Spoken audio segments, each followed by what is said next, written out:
The events of the story begin at an ordinary time. Some unusual event happens in the world.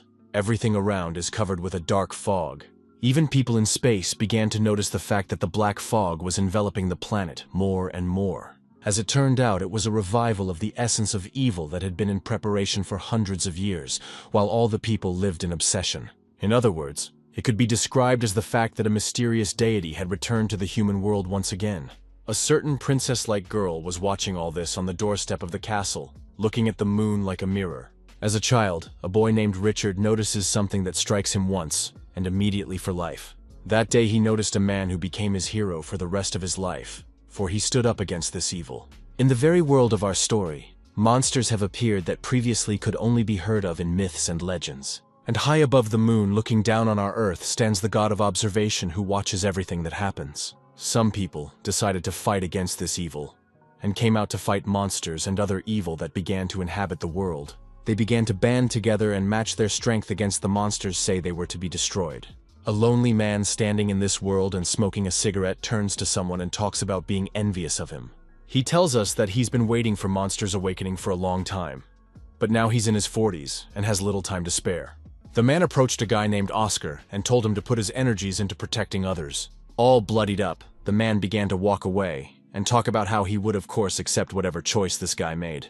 But as he's leaving at the end, he adds that Oscar has excellent sword skills. Recalling Oscar's battle against the monsters, the man says that Ronald is capable of leading a lot of people behind him. In the world of our story, at this point in time, everyone is only trying to protect their family and their home, as well as your teammates who fight together against evil monsters, and also to protect their classmates, with whom together they are learning every day preparing for this difficult world. Thus, all together, these people form one organization, the name of which is the Night Watch. Many people have their own special fighting techniques. For example, a male smoker, it's the Shining Moon technique. A girl named Susie has this Phoenix dance technique that is very effective in combat and defense. A kid named Jimmy also has his own technique, and his name is the Hand of the God of Death. The events of the story take us to a certain man sitting in an armchair who answers positively to the question of whether he was looking for Seraphima.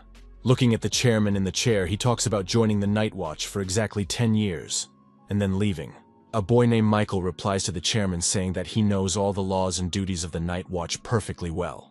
Meanwhile, the events of the story take us to one of the apparently gods who stands all shrouded in water. Opposite him stands one of the Night Watch warriors who speaks of recognizing him immediately, the god Poseidon. Poseidon starts yelling at him saying that this country has no manners at all in addressing its gods.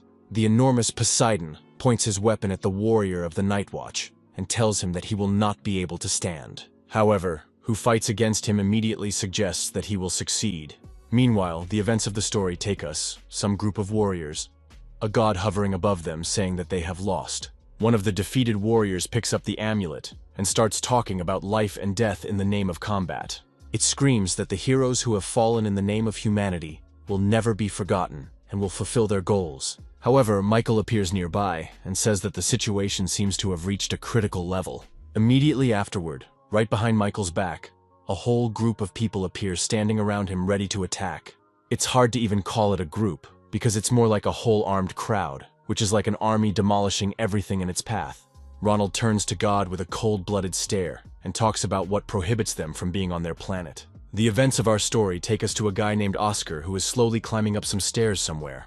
Looking at the big temple, he talks about how he is always not happy to be here, because he has bad memories. As he enters the gates of the abandoned temple, he talks about how he always dreams about the place in a negative way. As he looks at the huge castle, he knocks on the gate and talks about how he is only able to knock on that gate throughout the dream.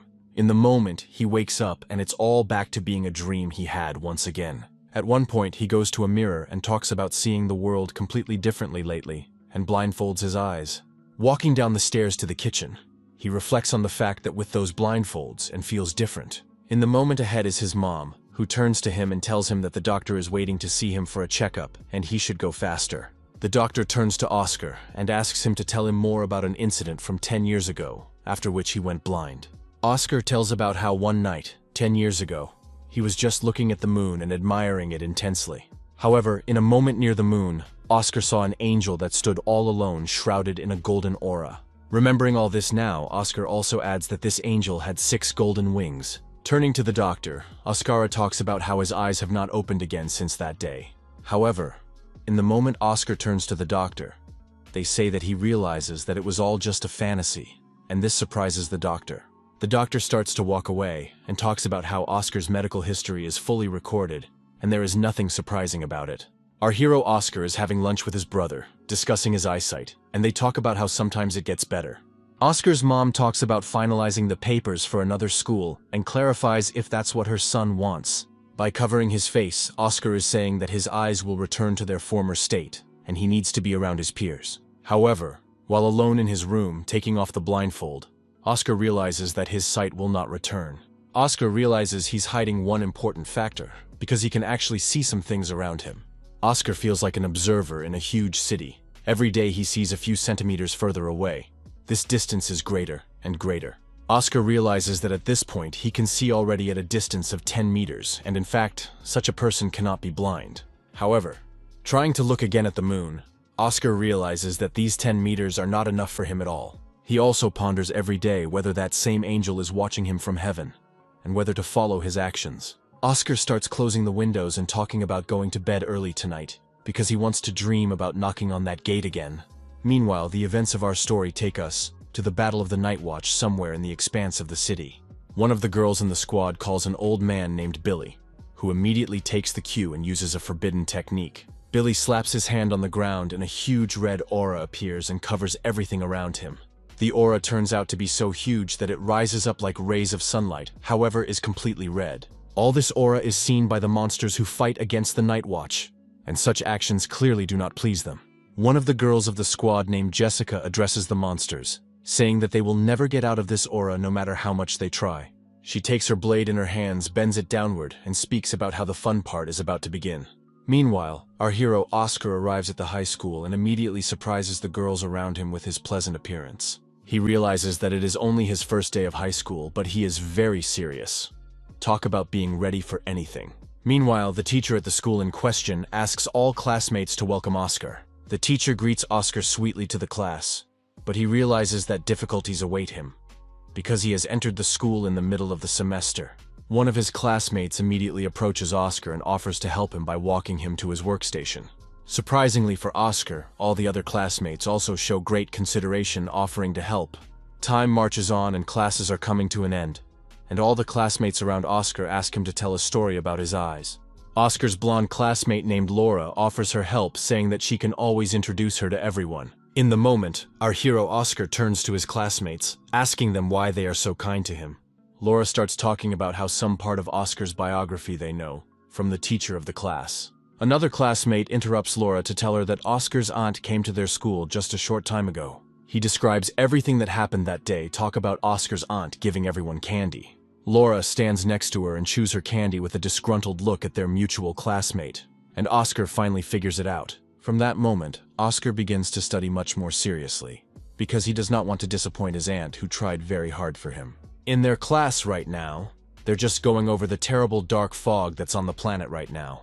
Meanwhile, the events of the story take us to a night squad that is fighting against monsters at this time. The Night Watch squad, under Jessica's orders, begins fighting monsters in critical mode, leaving no one alive. Jessica also uses very strong techniques, channeling the full power of her attacks directly into her opponents. Along with her, the other members of the squad are also active, sending the monsters away with sharp swings. Jessica fights pretty relaxed and talks about I'll use them opponents of their level and it'll be resolved pretty quickly. However, in a moment right behind Jessica, a huge monster appears and looks down at her as if preparing to attack. And so it goes. The moment the monster scrambles through her body with its huge horn and bones. The guys on Jessica's squad are just in wild shock. They can't believe what just came in. Jessica falls to the floor in blood, and unable to do anything, reports that the operation has ended in failure. Meanwhile, the events of the story take us to Oscar and his classmates walking down the street and chatting about monster myths. Oscar stops in a moment and starts trying to figure out if there really is an odor of monster corpses. A few guys look into the tunnel and talk about how after Oscar's words, it really did feel like there were monsters in here. At one point, our guys do find a monster who starts yelling at them and kills some girl. At the moment, all the guys start running away, including our hero Oscar. However, he is haunted by some unexplainable feeling. Even without seeing the monster, Our hero Oscar senses its presence and that it is very close by. In the moment, classmate Laura throws her backpack backwards right towards the monster and our hero Oscar. However, much to our good fortune, our hero Oscar dodges this and lunges forward away from the monster. Almost running out of the tunnel, our hero Oscar feels that there is another monster ahead. Oscar realizes he has no choice but to fight, so he attacks one of these monsters. Oscar's punch turns out to be pretty strong, like he's a pro night watchman. One monster defeats another, and he brings our hero Oscar to a dead end right around everyone. Immediately after which the monster left behind abruptly snaps out of his seat and thrusts right at Oscar. Prepare to kill him. At this point, Oscar is very sad that this is all happening to him.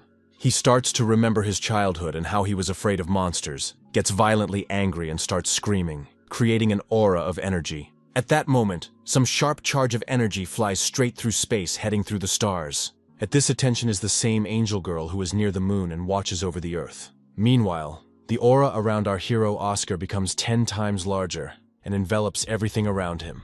Our hero's eyes are covered in yellow energy, and lightning bolts of residue emanate from his body around him. The very aura that Oscar has created reaches enormous proportions and stretches across the city. Meanwhile, the events of the story take us to an old man named Billy, who is running around town talking to someone on the phone. A squad member reports to him with the information that the operation has failed, and one of the squad members is now badly injured.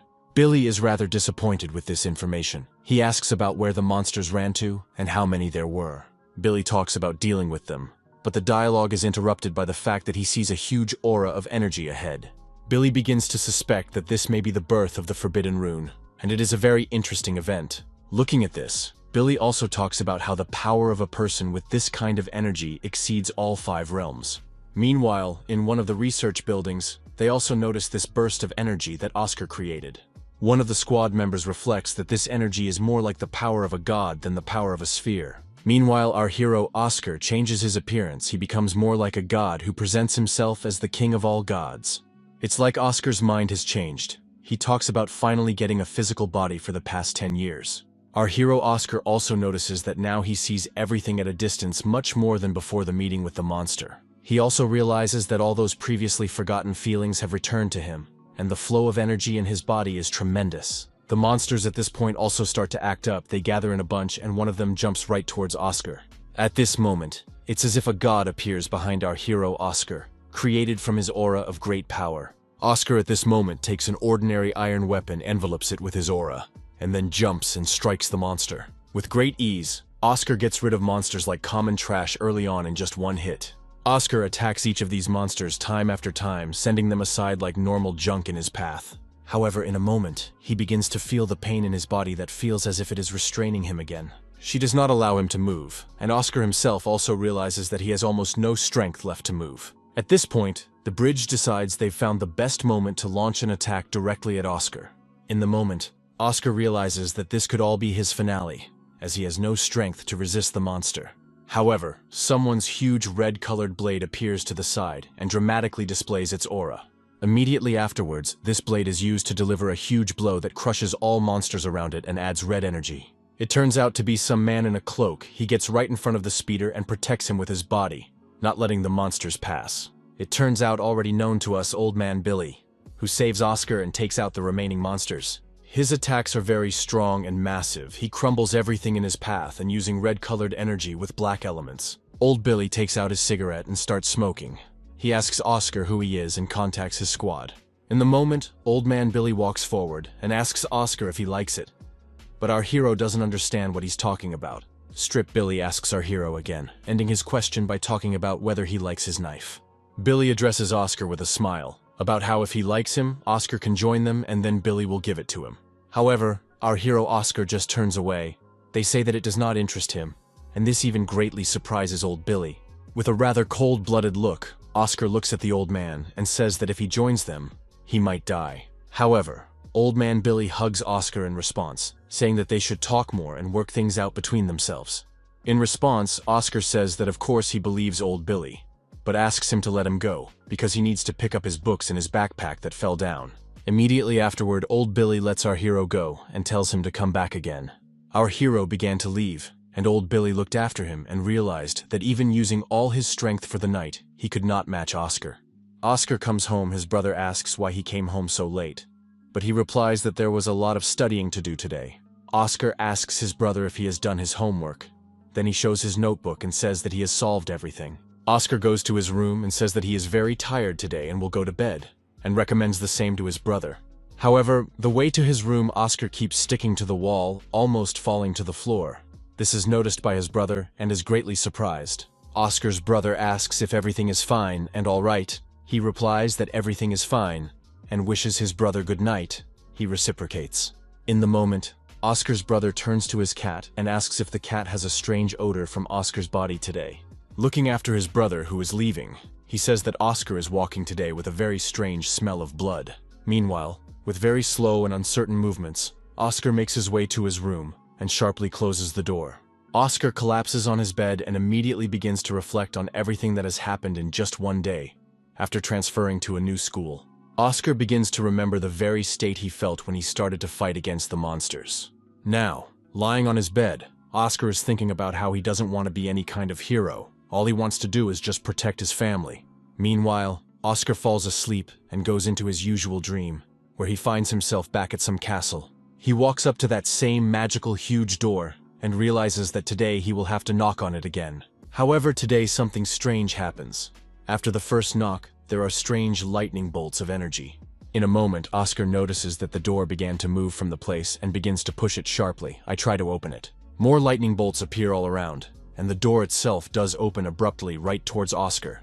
Some kind of dark energy appears from there, and a rather creepy aura. Oscar is standing right in front of the entrance.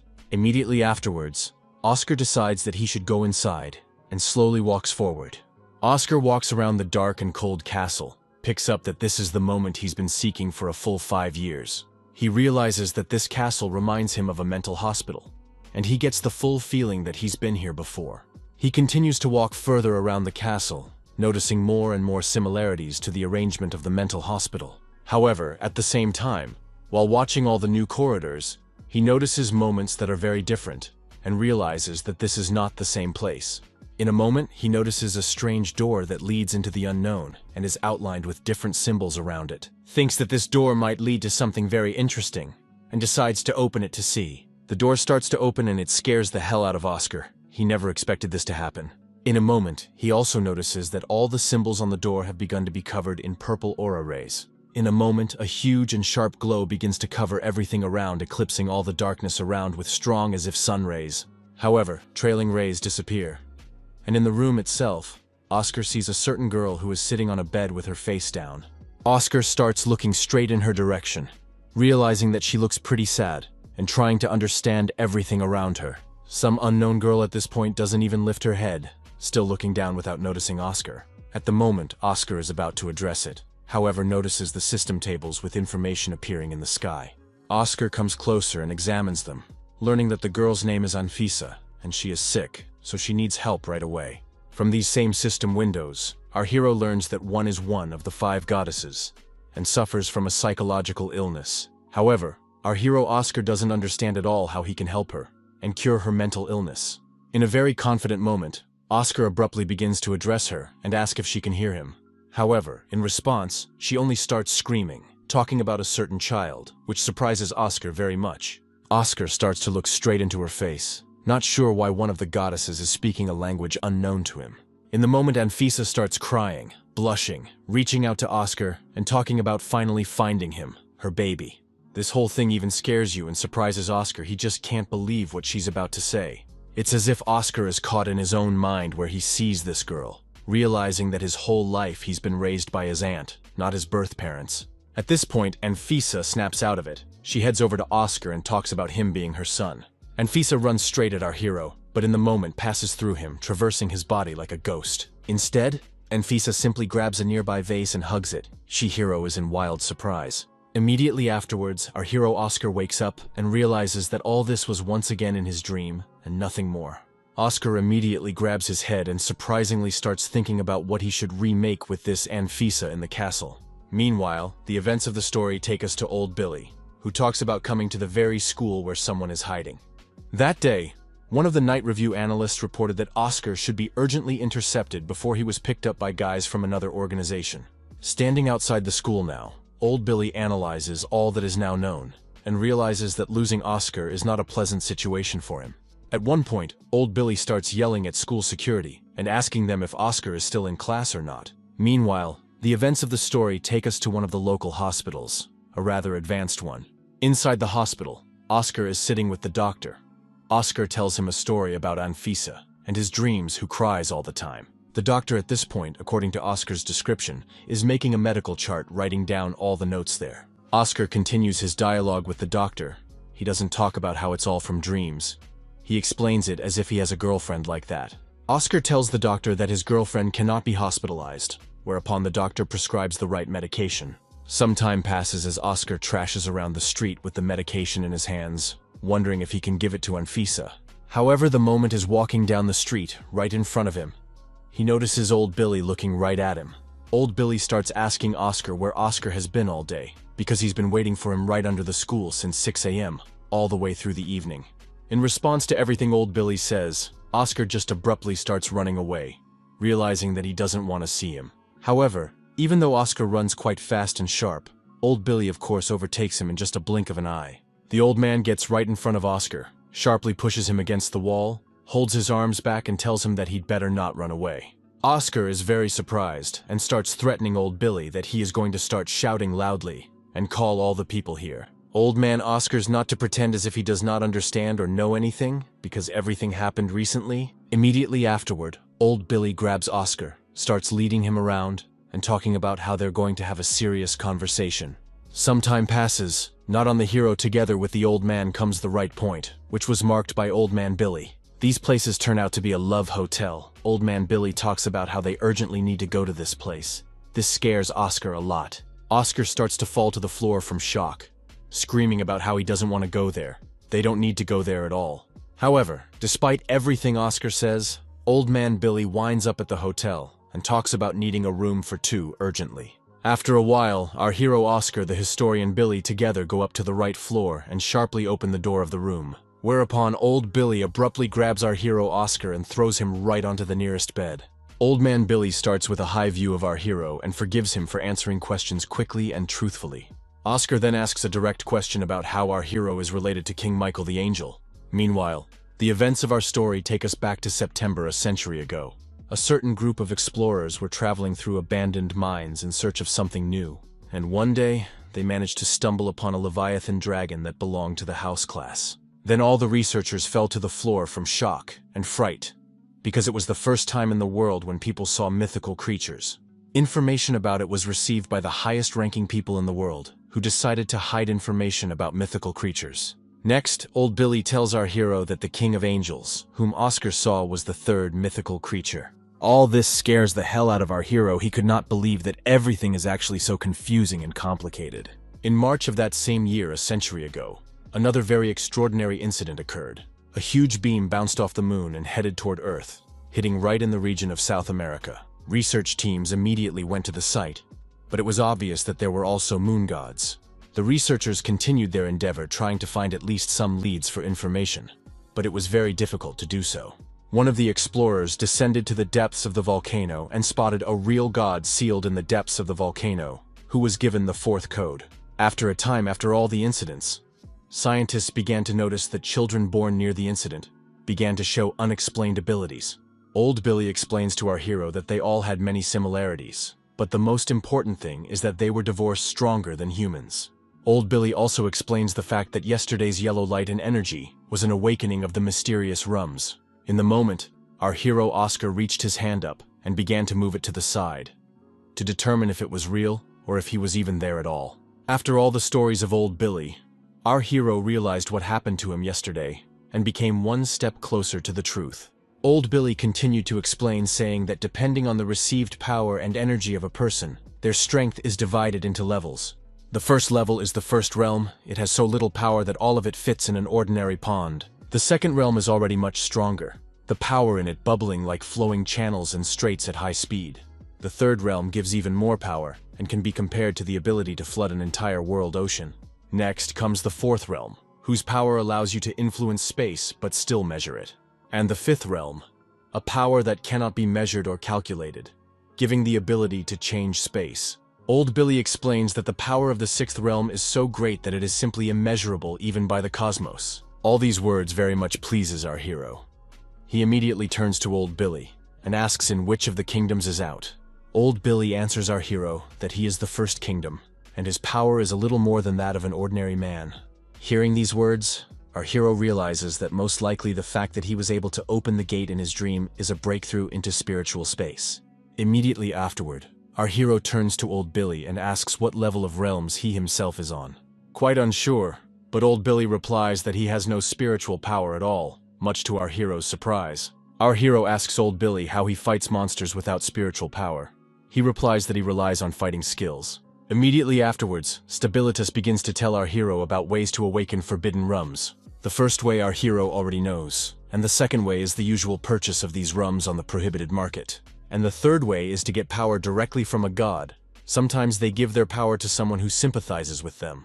People who have received their power directly from one of the gods are more likely to align themselves with them and obey their orders. More often than not, such people turn out to be evil, and end up continuing the faith and power of evil gods against ordinary people.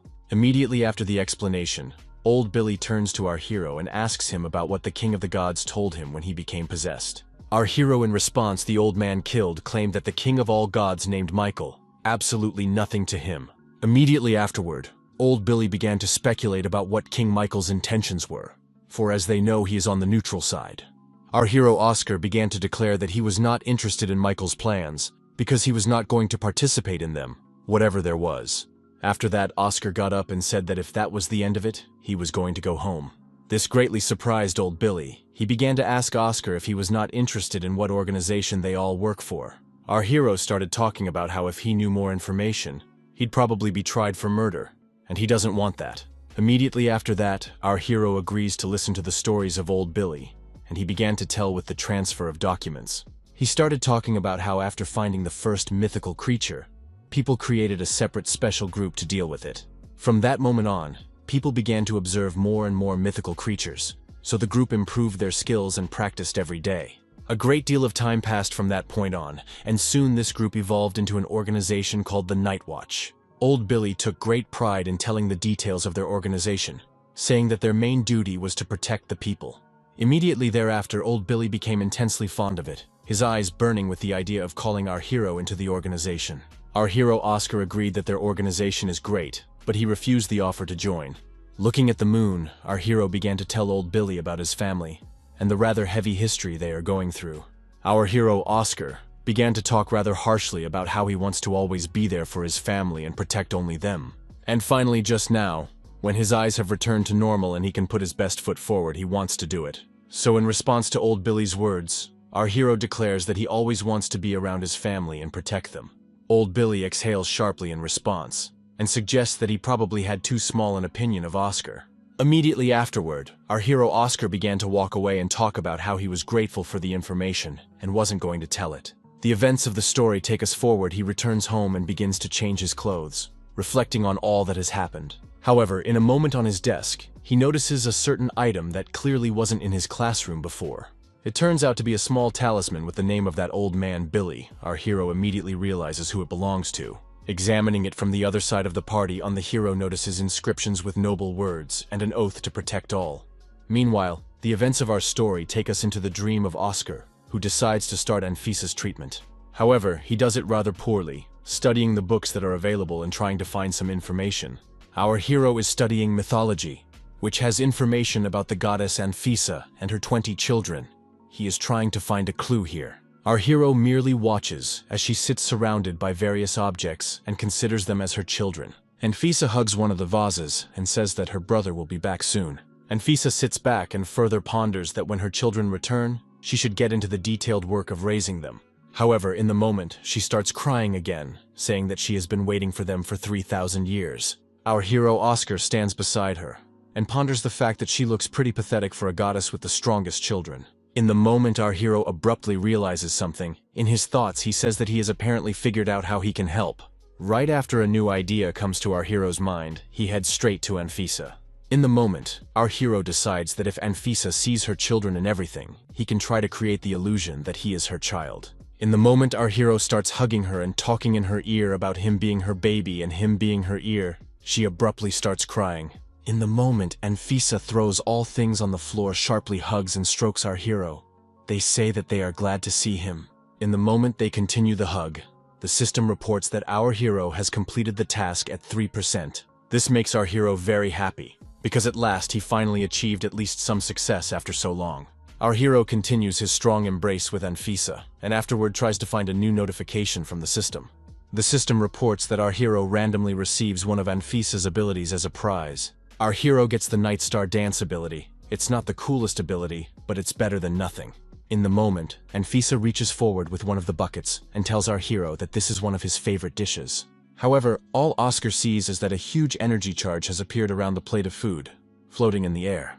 Immediately afterwards, our hero reaches out his hand to this energy, thus trying to absorb all of it. Wrapping himself in the energy of a nearby person, our hero Oscar feels as if this energy is transforming his body. In the moment, he feels like a sorcerer from a magic game who has accessed energy powers.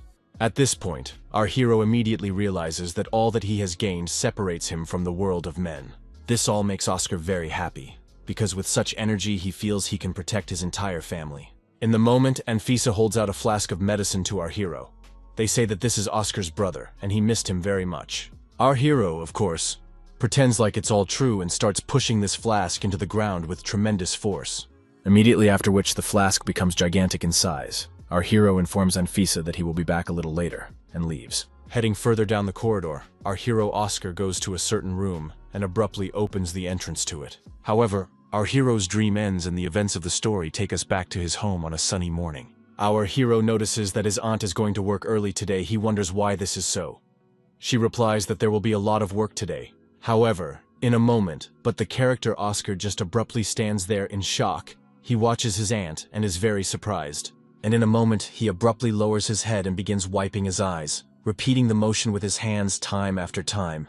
The moment she says goodbye to her aunt by shaking off her fist, which also surprises her in one moment. Oscar's aunt turns around, and our hero announces that he has finally started to see more or less well, which shocks her dramatically. Such abrupt and rather happy news could not help but bring her to tears. The aunt begins to cry and look at her nephew. She immediately abruptly runs up to Oscar and starts hugging him and holding onto his shoulders, realizing that this is just fine. Aunt Oscar cries on his shoulders, while our hero himself smiles and realizes that he was finally able to bring some happiness into her life. Oscar's younger brother also hears all this. He abruptly runs up and immediately starts cheering for his brother, saying that this is just fine. Meanwhile, the events of the story takes us to school. The girls around us notice the changes in Oscar, and it makes them happy as well. However, he notices that not all of his classmates make it look that way. Some of them didn't even pay attention to him coming to class. However, his attention is still taken by girls who ask how he was able to heal so quickly. Oscar has nothing to say except that he came back from the hospital yesterday and was treated well there. The events of the story take us a bit forward, with several classmates apologizing to Oscar saying they dumped him yesterday. However, in response with only a bloodied face, asks them all to stop apologizing and saying anything already. Oscar begins to say that such behavior is inherent in people, and there is nothing wrong with it, and he holds no grudges at all. One of the guys starts talking about how after the whole incident, people from the organization came to see him, offering to join him. Another guy there abruptly declares that he's in general agreement to join them, and wants to. He says that it is the desire of every man to fight against his enemies, and not to live a dull life. One who soon calms him down is told that he could die at any moment, and is not that strong. Oscar says he's the one who can die without even leaving anything behind, and then he walks away and a strong wind begins to blow outside. Oscar is well aware that following such a strong wind, it is likely to start raining quite heavily, so he heads back to his house. Oscar comes home and immediately walks into the hallway and starts taking his shoes off, talking about how he's already back. However, in the moment, he raises his head sharply, and is very much surprised at what is now in view in front of him. He notices the same old Billy sitting in the kitchen, at their shared table, drinking coffee. Oscar immediately turns to him and asks how he was able to find him, since he didn't know where Oscar lived. Old Billy explains that the same amulet he left in Oscar's pocket has a GPS navigator. Oscar listens to him and silently walks away, repeating that he has no intention of joining anyone. Old Billy talks about how he's here for a different issue now and puts a wad of large amounts of money on the table. Oscar turns to him and asks about what it all means now, and why he needs so much money. In response, however, old Billy pulls out a pack of cigarettes with a lighter and asks Oscar if he minds if he smokes. Our hero, however, abruptly begins to shout that he objects, and smoking in his house is not necessary at all, which surprises old Billy. After that, old Billy began to tell his past. He started to say that his father died when he was only 6 years old, and old Billy's mother at this point was working 2 jobs, but still not enough money. All this made little Billy very sad at the time, for he understood and saw the whole situation very well. Time passed, Billy grew up, and in school he got the best grades. He was an excellent student among all. However, despite this, every time he went to school he still thought about the fact that in his life he would dream of becoming a soldier. One day he fulfilled his dream, his mom didn't say anything, just saw him off with a look and cried near the door. At that point, it was very hard for Billy to leave and also put his mom here alone, but he made the decision nonetheless. After a time, he transferred to the military corps and realized that he made the right decision, because to become stronger, it was worth it to discard everything that was. Then, lying on his bed in the military corps, he decided that he would get the best medals and uniforms, and with it all, he would come home. He continued his story to our hero. Talk about later got into the special forces, and his promotion accelerated. He began to tell our hero that after he was sent to the night watch, but all these stories apparently tired Oscar. Once old Billy wanted to leave the service and go to his native village to help his mother with everything, but now it is impossible. Displaying his night watch medal, he talks about joining them. He can no longer leave the service so soon. Afterward, old man Billy addresses Oscar, talking about how he is different and has chosen to go along with his family back home. Turning to Oscar again, old Billy talks about using the money to buy something for his family, but Oscar refuses. Oscar starts to put the money back in Billy's hands, talking about how they don't need the money at all and they can handle it themselves. Immediately afterward, Oscar started talking about how his aunt would also not agree to take the money, so it was not needed at all. He talks about how they don't need the money that old Billy earned by risking his life, and it's all very surprising to him. Immediately afterward, Oscar declares that his sight has returned, which is why he now has the opportunity to start working for his family on his own. Billy then stands up and says that Oscar is very stubborn, but he also does not intend to insist in such a case. Oscar and old Billy go outside. Billy suggests that there is no need to see him off at all and directs Oscar to go home.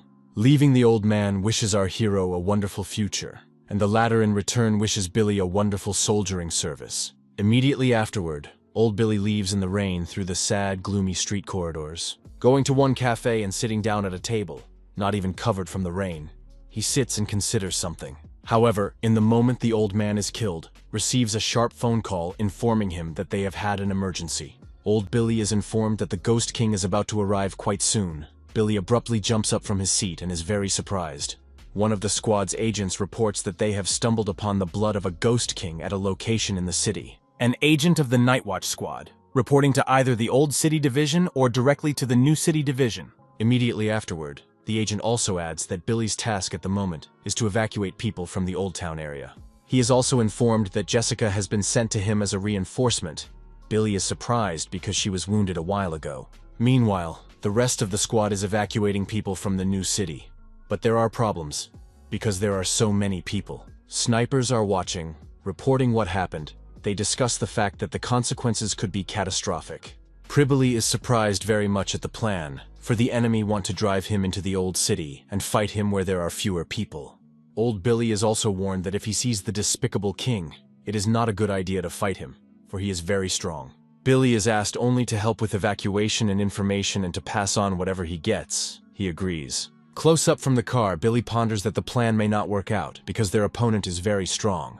Immediately after which, Billy starts running along the roof of the building to look for the nearest people in order to evacuate them. Runs by many houses, thinking about what might happen if the battle started right in a residential neighborhood. However, at one point, old Billy abruptly senses some very powerful odor coming from outside. He turns around and realizes that this smell reminds him very much of the stench that comes from the corpses of mystical creatures. In a moment, he notices that some sharp lines of water have started to appear from the puddle, and says he's hit the jackpot. Immediately afterward, he reports to his partner about what's behind all the ghostly monster and starts a fight. They try to stop him. However, old Billy realizes that there is no time at all, and he should act here and now, and no other way. Old Billy starts the battle, and the allies are on the phone telling him to cease and desist, and urgently. However, Billy says that it is too late to evacuate in any way, so there is only one option left, and that is to fight. Billy's allies talk about how they don't want to lose their men to the Ghost King, so it's best to back off. However, old Billy at this point isn't answering anything at all. He's just tearing down a road sign and getting ready to start his fight. Old Billy starts to peel the paint off the off-road sign. The allies are on the phone telling him that there's no hurry now, but he doesn't listen to them. Old Billy talks about the oath he took to follow, which he is obligated to protect all civilians. Right as he speaks, the apparently horrible monster appears from behind. And so it happens. Out of a huge stream of water that was rushing upward, a monster face appears that stares down old Billy. Billy starts pulling out his blades and talking about going behind his back, and there aren't 1,000 people, but that doesn't mean anything yet. He prepares to strike, shouts that he still has followers and good people behind him. He talks about how hundreds of young guys, nothing is their fault and they shouldn't die at the hands of this monster. Immediately afterward, a full-fledged fight begins between the monster and Billy, in which he confronts the mystical creature. A huge aura and energy appears between them that lifts all the water around upwards without even letting the rain pass downwards. In the moment, the old man uses one of his techniques, bound with forbidden runes, and a ring attack. He creates a huge chasm right in the concrete floor, then disappears along with the monster in an instant. Meanwhile, the events of the story take us to Oscar's house, who is having dinner with his family. Oscar's aunt recommends that his brother eat more because he's just growing now. He needs more food. Immediately afterward, Oscar's brother listens with his aunt and starts eating at times faster than before. In a moment, Oscar notices that their cat, who was here a short time ago, has disappeared. One cutlet. Oscar's aunt talks about their cat being at the window and nothing wrong. Oscar walks over to the cat and starts stroking it, asking about seeing something scary. Oscar begins to look down and abruptly notices a road sign that is completely covered in water on all sides. Seeing him, Oscar goes into a wild shock. He is very much surprised and a cold sweat runs down his face. Oscar begins to run briskly to the door and tells his aunt that he should leave now and that it is very urgent. Meanwhile, the events of the story take us to old Billy, who pulls out his lighter and starts opening it. Immediately afterward, old Billy opens a pack of cigarettes, pulling one out and lighting it right there, starting to smoke. The old man with blood on his face says that he didn't think the monster would get to him so quickly. Monster, his turn, stands next to him and looks directly at the old man and just stares silently with his mystical eyes. Immediately afterward, the old man turns to the monster and says that he could not have imagined that he was so strong. Billy turns to the monster and talks about how apparently the rainy weather only gets worse around here. The monster gets right on top of Billy, who talks about how the monster has inflicted a very crushing wound on him. Billy decides to attack the monsters with whatever he has left after their first encounter, and in the moment between them in battle, there is a violent clash between them again. The monster and old man Billy hit each other with direct attacks, dealing quite a bit of damage. Momentum, the old man even manages to repel the monster for a while, resolving its ability to attack. Immediately afterward, Billy decides that this is the best moment to launch another powerful attack. However, he also notices that he doesn't even leave any wounds on the body of this sinister monster with his sword. This doesn't stop Billy at all. In his desire to win, he jumps on the monster again with an attack. Someone in the moment monster launches into a wave of water, then throws our warrior away from himself, preventing him from attacking. Billy spits up blood after the sudden pressure because of the water, and talks about how the monster is pretty good at fighting. Billy starts praising him again and talking about how this is a great result for an ordinary mystical creature. The monster at this point snaps out of his seat and begins to bear right down on Bile with a huge charge of energy inside. In the moment, however, our warrior turns his attention to something and is very much surprised in the moment. Old man Billy notices that right around this monster, an ominous aura begins to appear that envelops everything around it. Our hero notices a skull, and behind auras right on the floor, realizing it's one due to forbidden ruins that aims to reduce powers. In the moment, Billy also notices that it is an aura and force enveloping him from all sides, preventing him from moving. Old Billy struggles to move around, looking for a better position to get out of the encirclement. However, to put it mildly, he doesn't succeed at all. The monster is waiting for him from the other side. Immediately afterward, with a very powerful blow of his arm, the monster knocks Billy off his feet, preventing him from leaving his surroundings. Immediately after, he unleashes another attack of the same kind, thus inflicting more pain on Billy. Our warrior realizes that if this continues, he's going to die pretty quickly and something needs to be done about it right away.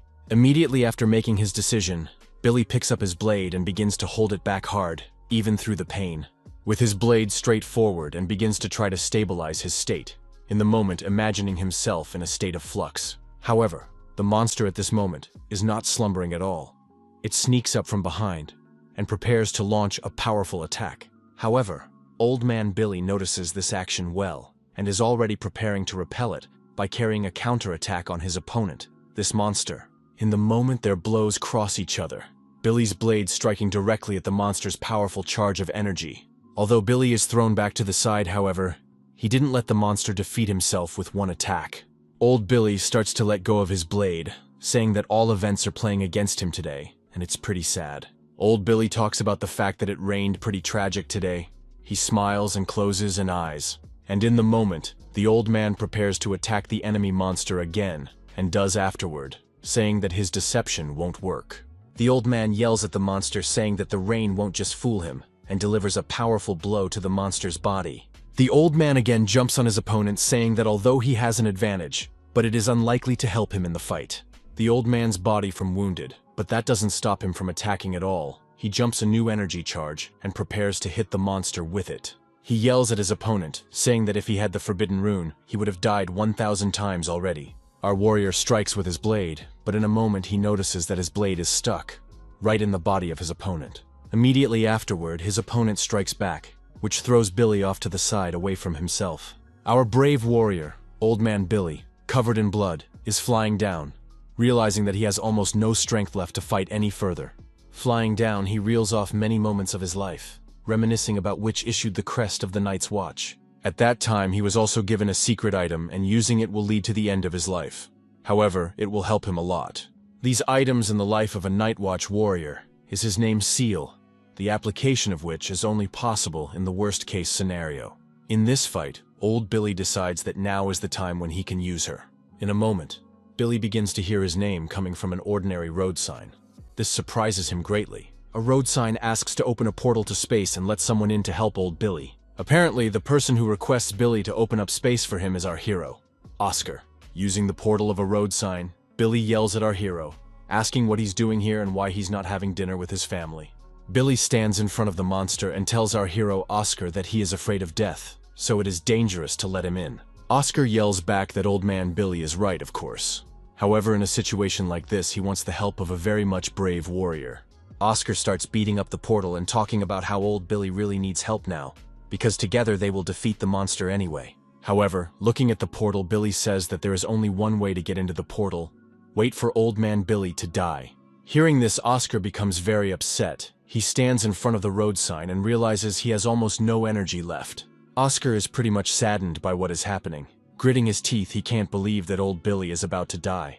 Old Billy notices that Oscar's voice is missing, and apparently he has gone to his house, which is a good thing in Billy's opinion. In the moment, Billy grabs his crest and starts clutching it, saying that he's leaving a message for the entire Night Watch. He lets everyone know that it's time for him to use the power of his coat of arms and seal, so he's going to do it. He cries out that he has waited a very long time for this, for such a strong and sudden burst of strength is exactly what he had dreamed of earlier. A huge red aura begins to wrap Billy around and appear everywhere, filling the space and giving him strength. Billy's surge of strength is noticed even by the monster, who is greatly surprised and screams at one point. Old Billy pulls out his huge blade covered in aura and talks about using the forbidden ruin of the shimmering moon. The monster, meanwhile, does not dare to stand still. He runs around the sideshows and prepares to also attack Old Man Billy back to defeat him.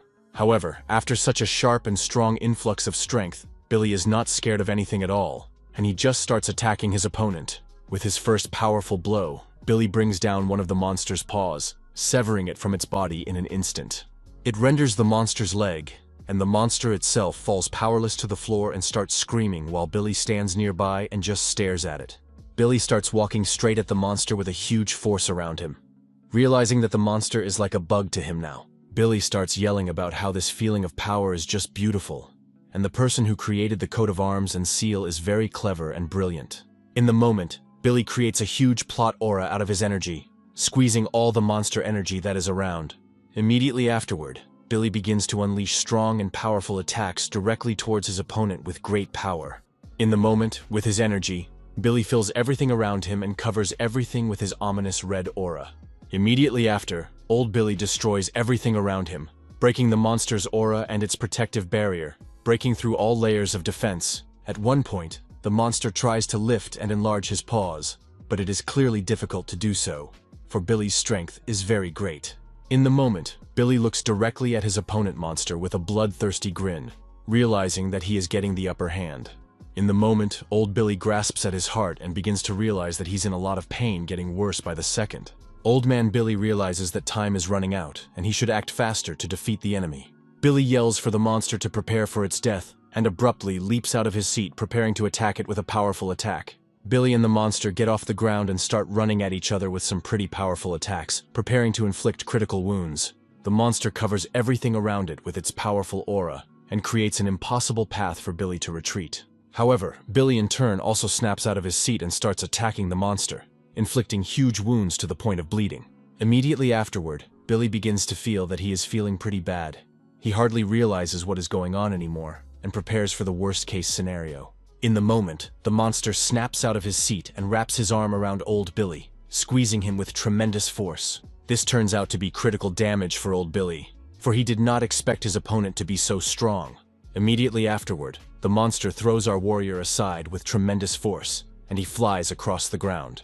In the moment, Billy manages to stay on the ground and grab the floor with his hands. In order to stop his flight, the monster in turn stands in front of Billy and clenches his fist, creating a message to him of his helplessness.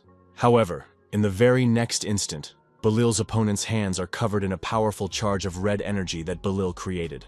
In the moment, the entire arm of Billy's opponent abruptly breaks to blood and begins to ooze from all sides with great force. Billy turns to the monster and talks about how the fight will be different now that they only have one hand each. Billy meanwhile realizes that he's stopped feeling pain and it's terrible, but he still has the strength to fight. Billy realizes that as long as his opponent, the Ghost King, is alive, he has no right to die and give up. Billy screams that he can't fall face down, so he will attack and fight to the very end. However, in a moment, old Billy notices a sudden change in space and some new aura around him. It turns out to be our hero Oscar who showed up here. He reports that he fixed his gaze into the pillar and the portal opened. Oscar says he stood looking at the sign all the way down until it started to open because it was getting dark. After a while, he felt the power of the god Seraphim begin to help him and exert pressure. Oscar tells old Billy about how it all makes no difference in the big picture because he came here to help him. However, in response, old Billy puts a blade to Oscar's head and tells him to cut the crap. Billy asks Oscar to stay behind his back, but our hero does not agree with this decision. He tries to challenge Oscar's decision. However, in a moment of standing behind us, our hero Oscar abruptly turns his attention to something ahead of him with a great shock. Oscar looks right at Billy's back and notices the huge injuries with the ability and realizes that Billy has a huge problem. Billy turns to the monster and tells it that he is obligated to attack it again with his sword and defeat it faster this time. Billy also announces that he will now make his final cut, after which no help will be needed. Immediately after, old Billy addresses our hero, saying that if he respects him, he will take care of his sword. Billy prepares to attack and talks about how his sword is very beautiful and he would like to keep it. The monster, meanwhile, notices that old man Billy has become more active and decides to attack back as well. The monster leaps forward with an attack right at Billy. However, the latter overtakes him and strikes first.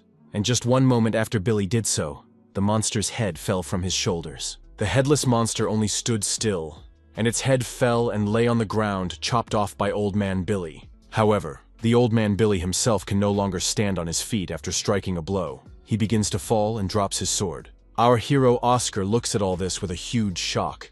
He cannot believe what is now happening before his eyes. Our hero runs up and grabs Billy, who tells Oscar that everything is fine. But Oscar realizes that the old man is dying. Already passing away, in Oscar's arms, old Billy says that he has no regrets, and is glad that he was able to die in this way. Holding his talisman in his hands, Billy talks about not just passing away, but destroying his strongest enemy, and he's glad he did. Already on death's doorstep, old Billy takes out his cigarette and starts lighting it. Immediately afterward, barely breathing and wheezing with his whole body, Billy puts a cigarette in his mouth and starts smoking. With a smile on his face, smoking a cigarette, old Billy tells our hero that he was able to defeat this monster in one fell swoop. Old Billy also talks about how if he had managed to survive, he would have been the leader of the squad. Our hero Oscar begins to motivate old Billy, saying that he will definitely become captain. With tears in his eyes, Oscar looks at a dying Billy and talks about how his sword is as beautiful as he thought it would be. In the moment, old man Billy's cigarette falls out of his mouth and onto the ground, and the old man himself closes his eyes in the rain. Oscar continued to sit beside the dying old man Billy, and someone behind him began to climb out of the skull of the slain monster. A red spider came out of the skull, and our hero continued to sit by the old man and talk about how he himself had never been afraid of death. Our hero recalls how he spent his entire childhood lying in the hospital and could not even see. In complete loneliness, he spent more than 1 year of his life. Oscar says that more than once he thought about suicide, but the light that came from the window motivated him. In this light coming from the window, our hero always saw his family, who stretches his hand to meet him always. Immediately afterward, Oscar adds that he owes the old man Billy for saving their town today. Oscar picks up the talisman that Billy had and says that he is very grateful to Billy for saving him. In the moment, Oscar puts his hand on old Billy's arm and asks what he can do for him. While our hero Oscar was trying to find out, some huge monster with a strange head showed up behind him. In the moment, our hero Oscar grabs old man Billy's beautiful sword and places it in his hand, clutching the hilt. The monster standing behind is apparently preparing to attack our hero. But he turns out not to be so simple and turns his sword over. In the moment, our hero turns around and looks directly into the eyes of his opponent with a huge aura of energy. In a moment, sharp marks from attacks, multiple attacks, begin to appear around the monster, and the monster itself begins to hiss. Our hero Oscar starts moving very fast. He uses the dancing star technique. In the moment, Billy points his sword directly at his monster opponent and talks about how he has an ugly face. With a very angry face, our hero continues to attack and talk about how if he can't get killed right away, he has a solution. And that solution is that he will attack again and again, time after time, until he wins this fight. The monster is starting to react rather horribly to this. He didn't expect it to be like this. In a moment, our hero's very powerful aura covers everything around him and begins to push him at a tremendous speed harder and harder. Our hero decides that he will attack to the last living place, and yellow wings appear behind him. Meanwhile, jumpy beams of energy begin to emerge directly from the monster's skin and body, demolishing everything in their path. Our hero achieves his goal. With tremendous force, he presses right into his opponent. Immediately after that, the aura and power of our hero squeezes the monster into the floor, and everything around it is immersed in a yellow aura. In the moment, our hero punches through the monster and delivers a few more crushing blows that hit everything around him. In a moment, our hero's aura became so strong and powerful that the monster simply began to tear itself apart from such pressure on itself. Our hero returned to the floor and stood with his sword in hand and just stared at the dying monster beside him.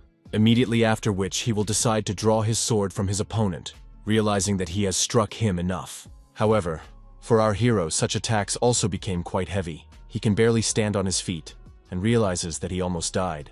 But at the same time, he understands exactly what he was defending and what it was all about, and that motivates him to hang in there. Looking at the corpse of old man Billy, our hero realizes that if it weren't for Billy's merit, he wouldn't be able to defeat the ghostly monster now. In the moment, our hero walks over to Billy's body, grabs his hand, and talks about how he only feels guilt towards his aunt and brother. However, today the third in this list is the old man Billy, who with the price of his life saved the family of our hero Oscar.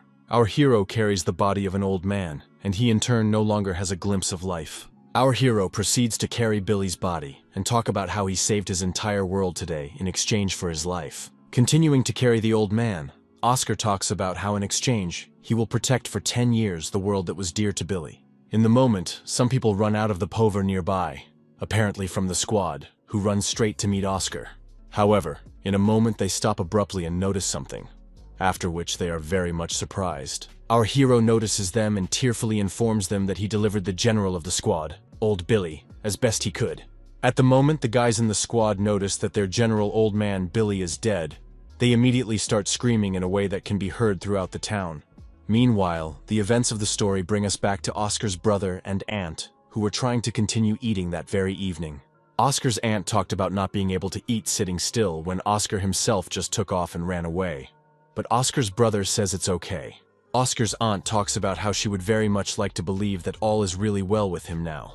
Meanwhile, the events of the story move forward and take us to our hero Oscar's town the next day. It's hot sunny. Apparently, our hero is now in one of the buildings in the city as of this morning. The events of the story show us Oscar sitting in a chair dramatically and loudly declaring that everything is right. Our hero sits directly across from a squad member and talks about what happened in general and how Billy died. One of the squad deputies stands with a paper and reflects on what happened, berating our hero Oscar. In the moment, he abruptly turns to Oscar and talks about how he doesn't understand how he managed to get into the portal. In the moment, our hero tells us with a smile on his face that he just had enough of a sharp look to get into the portal. One of the squad members turns to our hero with shock and asks for details of Billy's fight with the monster. Our hero talks with great enthusiasm about what happened and how old Billy defeated everyone. However, one of the squad members pays attention to our hero's story, marveling at some of the details. Another man from the squad also calls attention to the detail, saying that he is very surprised to see such action from Billy. One of the squad leaders points out that waking up a ruin is a pretty strange thing even so. Jessica tearfully talks about how she is very disappointed with everything that is going on and would definitely save Billy. One of the squad members turns to the others and talks about how they shouldn't stand around like fools and should introduce themselves. The guy in glasses introduces himself as Richard. He's the deputy clan. Behind him stands Ron. He's the captain of their squad. Our hero is also approached by Jessica, who introduces herself and wishes our hero well. The kid next to him turns to our hero and introduces himself as Franklin. He's also from the squad. Another girl tearfully introduces herself as Amelia and is very shy. Another kid nearby introduces himself as Willie. He's a sniper in his squad. The squad deputy is standing nearby and talking about the fact that various burns were found on the monster's face. However, the deputy detachment deputy says that in general it does not matter much anymore. The issues are exhausted for them. However, in a moment right in front of him, the head of the squad appears and says that it's time to ask Oscar. In the moment, the chapter sits down directly across from Oscar and asks about why he didn't join the watch earlier. Oscar talks about going on patrol in honor of Billy and will serve exactly 10 years in their unit. He talks about how it's very hard to get into their organization. It's private and closed. It can't be that easy. However, our hero is not intimidated by this. In return, he sets conditions, saying that all the problems he takes on himself and will solve himself. With a rather sweet smile, the squad leader declares that so be it, he accepts our hero's terms. After which, the squad leader holds out some papers and says that training will begin in 5 months. The leader explains that the organization is military and you can't just get in here. And our hero smiles, realizing that's what he wanted. Leaving the room, the group leader informs the newcomers that they are not providing lodging and food. Oscar turns to the leader of the group and asks him about where he should live for a month in such a case. In the moment, Jessica approaches our hero, puts her hands on his shoulder and talks about staying with her. Our hero is very surprised by such an offer from Jessica, but thanks her for her help. However, Franklin takes our hero Oscar aside and tells him that he can show and tell him everything himself. Our hero agrees to Franklin's help in this matter and begins to walk off down the hallway with him. However, at one point Franklin stops and speaks sharply to Oscar, saying that he has a request for the one. In the moment, Franklin grabs our hero by the shoulders and asks him if he can go with him to Jessica's house together. However, Franklin follows up by informing him that it's just a joke and he doesn't want to scare the newcomer at all. At this point, our hero Oscar becomes disappointed in Franklin because he expected Franklin to be a much more serious person. In the moment, our hero turns to Franklin and asks why there are only 5 men in the squad, which surprises Franklin. Franklin goes above and says that Oscar is very attentive surprisingly, and is quick to point this out. Franklin tells us that they don't really belong in the military, which is why there are so few of them, and they are needed for emergencies. Franklin also explains the fact that the usual 2-person missions involve 2 people each. Our hero also reflects on this. Franklin also talks about how there is a squad for each neighborhood, and they operate in the Hollywood area. Our hero talks about how he now finally understands how this system works in Nightwatch. Franklin talks about getting it right, and all the roles and tasks in the squad are assigned to everyone. Franklin also talks about how sometimes there are situations that are too horrible for even them to be in power. This surprises Oscar. Franklin turns to our hero and starts talking about something that greatly affects the man in the squad. From that moment on, the events of the story go forward and take us to the next sunny day. Our hero, using a map and a note, goes to someone's house, and in the moment he does arrive and is greatly surprised by a huge house. Our hero Oscar begins to remember Jessica's words that her house is quite large. However, he didn't expect it to be that big. Oscar presses the button and starts to walk inside, thinking about how this one is just gigantic. Meanwhile, Jessica, who lives there, starts running downstairs and yelling that she's on her way when she hears the gate bell ring. Jessica runs out to the door and grabs our hero by the arm, saying that he has decided to come to her after all. Together they run down some huge corridor. Jessica asks our hero to take whatever shoes he wants and follow her. Oscar picks out his pink bunny slippers, the same ones Jessica has. She talks about how they look good on him. In a moment, a girl very much like Amelia appears from behind and turns sharply to Jessica. Amelia turns to our hero, saying she is surprised that he decided to come. Oscar is also surprised to see her. After which all three of them head upstairs. Jessica talks about showing Oscar his room now. Oscar asks Jessica about where her parents are and if he will bother them by living here. With a little sadness, Jessica replies that her parents are not with her, as they have joined the research team. Trailing off, she talks about how after they disappeared in one of the shadow zones, it was exactly 5 years ago. Jessica sadly tells this, and our hero doesn't even know how he should best react in such a situation. Jessica opens the door to our hero's room and asks him to go ahead, saying that this is now his room. Jessica shows our hero his room and tells him that she has already prepared and made everything here for him. Jessica also tells Oscar that he will need her or Amelia. Then he better knock on the door before entering. Jessica warns Oscar that if she finds out about any of his lewd intentions, she'll just nail him. Jessica tells our hero that she's the chief of strength in their squad and shows off her biceps, saying she's very strong. Immediately afterward, Oscar talks about how he understood everything perfectly and asks Jessica if she has paper and a pen. Meanwhile, the events of our story don't stand still and are transported to some high-rise building. In this high-rise building, there are people standing at one of the apartment doors and calling inside, trying to summon someone. Oscar's aunt opens the door, immediately asking him if he is back. But there are other people at the door. One of the guys standing at the door addresses Oscar's aunt by name, asking her if it's her. These two guys turn out to be from the squad. They talk about being in charge of recruiting people for the military squad. When Oscar's aunt hears about the draft and the military unit, she is very surprised and even a little frightened by what they are saying. Immediately afterward, they enter the kitchen together, where the squad members hand Oscar's aunt the military documents. Oscar's aunt started telling the military that Oscar himself never wanted to be in the military and never talked about it. However, Oscar's brother enters their dialogue and reveals that what Oscar really wanted to do, but couldn't do because of his eyesight. Oscar's aunt starts crying. She doesn't understand why he made that particular decision. It scares her. The military from the squad tells Oscar's aunt that they will be monitoring her nephew's eyesight, so there won't be any problems.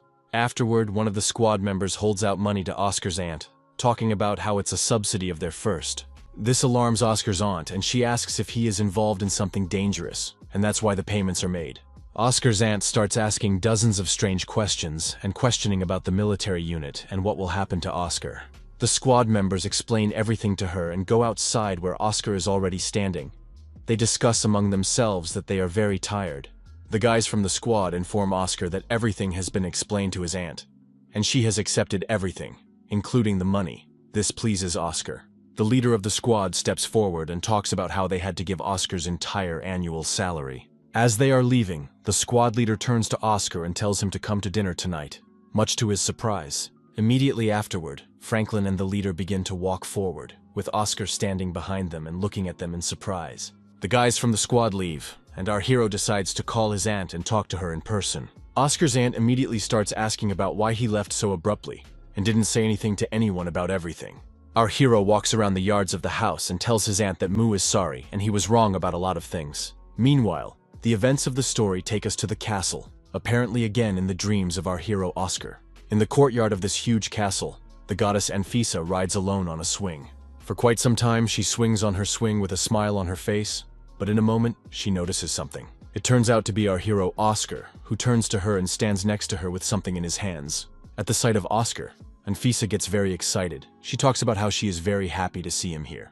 Oscar tells Anfisa that he is also mutually happy to see her, and it's already time to get his medication. Oscar starts pouring medicine into his hand, and talking about how once Anfisa finishes the full course, all of her children will come back to her. Anfisa obeys Oscar and takes all the medication. He sits down next to her and sadly exhales contentedly. In the moment, Anfisa turns to our hero Oscar and says that apparently something is bothering him a lot. Anfisa holds out a mug of tea to our hero. He takes it and says that indeed it is. Anfisa addresses our hero, saying that she will then make him a gift to cheer him up. Anfisa dramatically reaches her hand up and talks about giving Oscar her bracelet so she can always be by his side. However, in a moment, she looks sharply at her hand and notices that there is no bracelet on it, much to her surprise. Anfisa starts turning around and trying to find her bracelet with a very shocked face. However, the next thing she knows, she's shouting sharply about remembering where her bracelet is. She spoke so loudly that everyone around her heard it, Anfisa informs our hero that she once lost her bracelet and was now remembering it. Hearing such an interesting answer, our hero is sharply surprised, because he does not understand how the goddess could lose the bracelet. Oscar holds up a book of myths about the gods, and asks Anfisa which god was able to win the bracelet from her. In the moment, the goddess tells Oscar that it wasn't a god at all, but a man like himself. Hearing this, Oscar is greatly surprised. He yells and asks about the fact that was there really someone here before him? At this point, our hero Oscar begins to think that in all likelihood he may not be the only person here. Oscar begins to reflect on the fact that in all the time he's been here, there could have been other people the same. In the moment, Oscar turns to Anfisa rather abruptly and asks her about whether she remembers what the man looked like. In a moment, Anfisa thinks about it and replies that she remembers a certain girl with long black hair, about 12 to 13 years old. Immediately after these words, Anfisa starts telling Oscar that there is actually one very strange pattern. Anfisa starts talking about how she and this girl were playing a game on her destiny. This game had rules that if the girl wins, she takes the bracelet, and if she loses, she gives the baby to Anfisa. Our hero Oscar cannot imagine such a situation, because how can a little girl defeat the goddess of the night? Oscar asks Anfisa what she remembers about the girl, but other than the end of her name, the goddess remembers nothing. Realizing all this, our hero decides to go to the castle and think about it, because it is a very important clue. Upon arriving at the castle, Oscar starts going through all the things, in all the rooms, in order to find a clue about this girl. Oscar is on the lookout and ponders the fact that there is no way this girl could have cleaned up her tracks. In a moment, Oscar stops and holds his gaze. Thus, he activated his ability. With his ability, he was able to find some paper that was taped to the table. In the moment, Oscar opens the piece of paper and notices that it is a letter, and with great excitement begins to read it. There was a lot of information in the letter, but the most important thing was that the girl talked about some place that was under the hospital. Our hero finds a hatch of some sort in the floor, and realizes that this is apparently the one in question, and there are many more sectors down below. Of course, Oscar couldn't resist his curiosity and headed straight down to find out and see everything. In the moment, Oscar starts to go downstairs, realizing that this place around here is very strange. As a result, our hero comes out into some huge corridor, on the side of which there are some cages. He starts walking among them and notices that there is no one even in them, and the place is very strange and lifeless. However, at the point of walking by one of the cameras, our hero stops abruptly and begins to look inside. Looking right inside the cage, our hero notices a monster there, and not just any monster, but the same Ghost King he defeated with Billy. In the moment, the Ghost King monster also notices our hero Oscar, and abruptly jumps straight towards him in an attempt to attack. In the moment, a menu appears right above Oscar's head that informs him that Oscar can choose the fate for the monster he killed. The first and most basic option is to erase the monster's soul from the world, thus destroying it forever. But the second option is to scare the monster and make it obey, thus using it as a slave. Our hero begins to remember his fight with this monster, and realizes that apparently many souls go here after death. Oscar realizes that by killing monsters in this way, he can create workers for himself at the hospital. Thinking it all over for a moment, our hero Oscar contemplates what could be if he defeats the true god. After all, according to this system, if you believe it, it turns out that after defeating the god, Oscar will own the god. Meanwhile, the ghostly monster looks rather surprised at the non-hero and yells at him. The monster lowers his head, and in response, our hero only looks at him and simply remains silent. But later, he does turn to the monster and asks him if he realizes the situation he's in. Oscar reaches out to the monster's body and talks about how the monster is very strong and would be a wonderful assistant. However, immediately after these words, Oscar squeezes the monster's head until it bleeds and says that unfortunately, he is not happy to see him. After that, Oscar holds the head of this monster in his hands for a while longer, creating a blast of energy, whereupon the monster, killed and blown up, covered in blood, falls to the ground, and Oscar begins to just walk away in silence. The events of the story take us to the next day. Oscar walks into the office and hears about someone yelling about a monster. Oscar is greatly surprised and immediately looks ahead sharply. Oscar walks forward down the hallway and tries to find the room where the conversation is coming from. Once he finds it, he looks inside. And inside the room, some grandmother is sitting at a big table talking about how she really did see a monster. Sitting across from her is Jessica, who asks her grandmother to take it easy and speak more slowly. Grandma meanwhile blushes and tells her story, how she was out with her husband, but something terrible happened. Grandma grabs Jessica's hand and talks about the moment a certain female monster appeared from around the corner. The grandmother complains that this woman monster was very beautiful and started seducing her husband very badly. This whole picture is watched by our hero Oscar, who did not even think that the squad is engaged in the proceedings of such nonsense. Time marches on, Franklin escorts Granny out, and Jessica promises that their squad will take up the matter. Oscar approaches Jessica and asks about what it was. She replies that it's their regular job. Franklin explains to Oscar the fact that serious work is actually quite scarce in their town. With great joy and pride, Franklin tells our hero that he can just do stuff in his spare time. Oscar asks Jessica if it's all true. She replies that unfortunately it is. Our hero Oscar exhales and realizes that there is an upside to this, but it still pisses him off. Jessica turns to Oscar and talks about how the squad captain asked Oscar to come to his training site. Immediately afterward, our hero Oscar goes straight to the head of the squad, just as Jessica asked him to. Oscar looks directly at his head and notices that the latter is throughout at the moment in meditation. However, in a moment, the clan leader abruptly opens his eyes and throws his sword directly towards Oscar, much to his surprise. Immediately afterward, the clan leader turns to Oscar and tells him to learn how to handle a sword first. Our hero Oscar looks directly at the sword the clan leader threw at him, and realizes that it is apparently the same sword of old Billy. Our hero opens the sword and immediately sees the inscription with Billy's name on the hilt, realizing that he is not mistaken. The squad leader stands up and talks about how Oscar is one of the few people Billy liked, so he decided to give his sword to him. The head of the squad looks straight into Oscar's face and talks about how he will help him with anything if need be. Immediately after, the squad leader tells Oscar's daily schedule of how he will handle the sword and learn. The clan head had planned the day so that Oscar would have almost no free time from training, which didn't make him very happy. In the moment, Oscar turns to the captain and talks about how they have real swords after all, how they can start practicing. In the moment, our hero creates a very powerful image of himself in his head and says that he won't hold back either. Immediately afterward, our hero Oscar snaps out of his seat and starts thrusting right at his opponent, the head of the clan. The head of the clan notices this and just stands staring at Oscar, realizing that he has overestimated himself.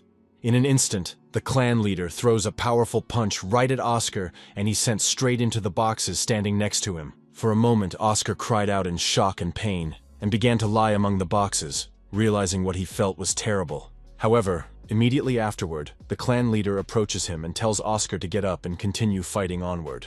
Oscar stands up, smiles, and tries to make the point that he's doing fine, and he's not in pain at all right now. The battle between Oscar and the clan head was gaining momentum as time went on. You and the guys passing by began to notice it.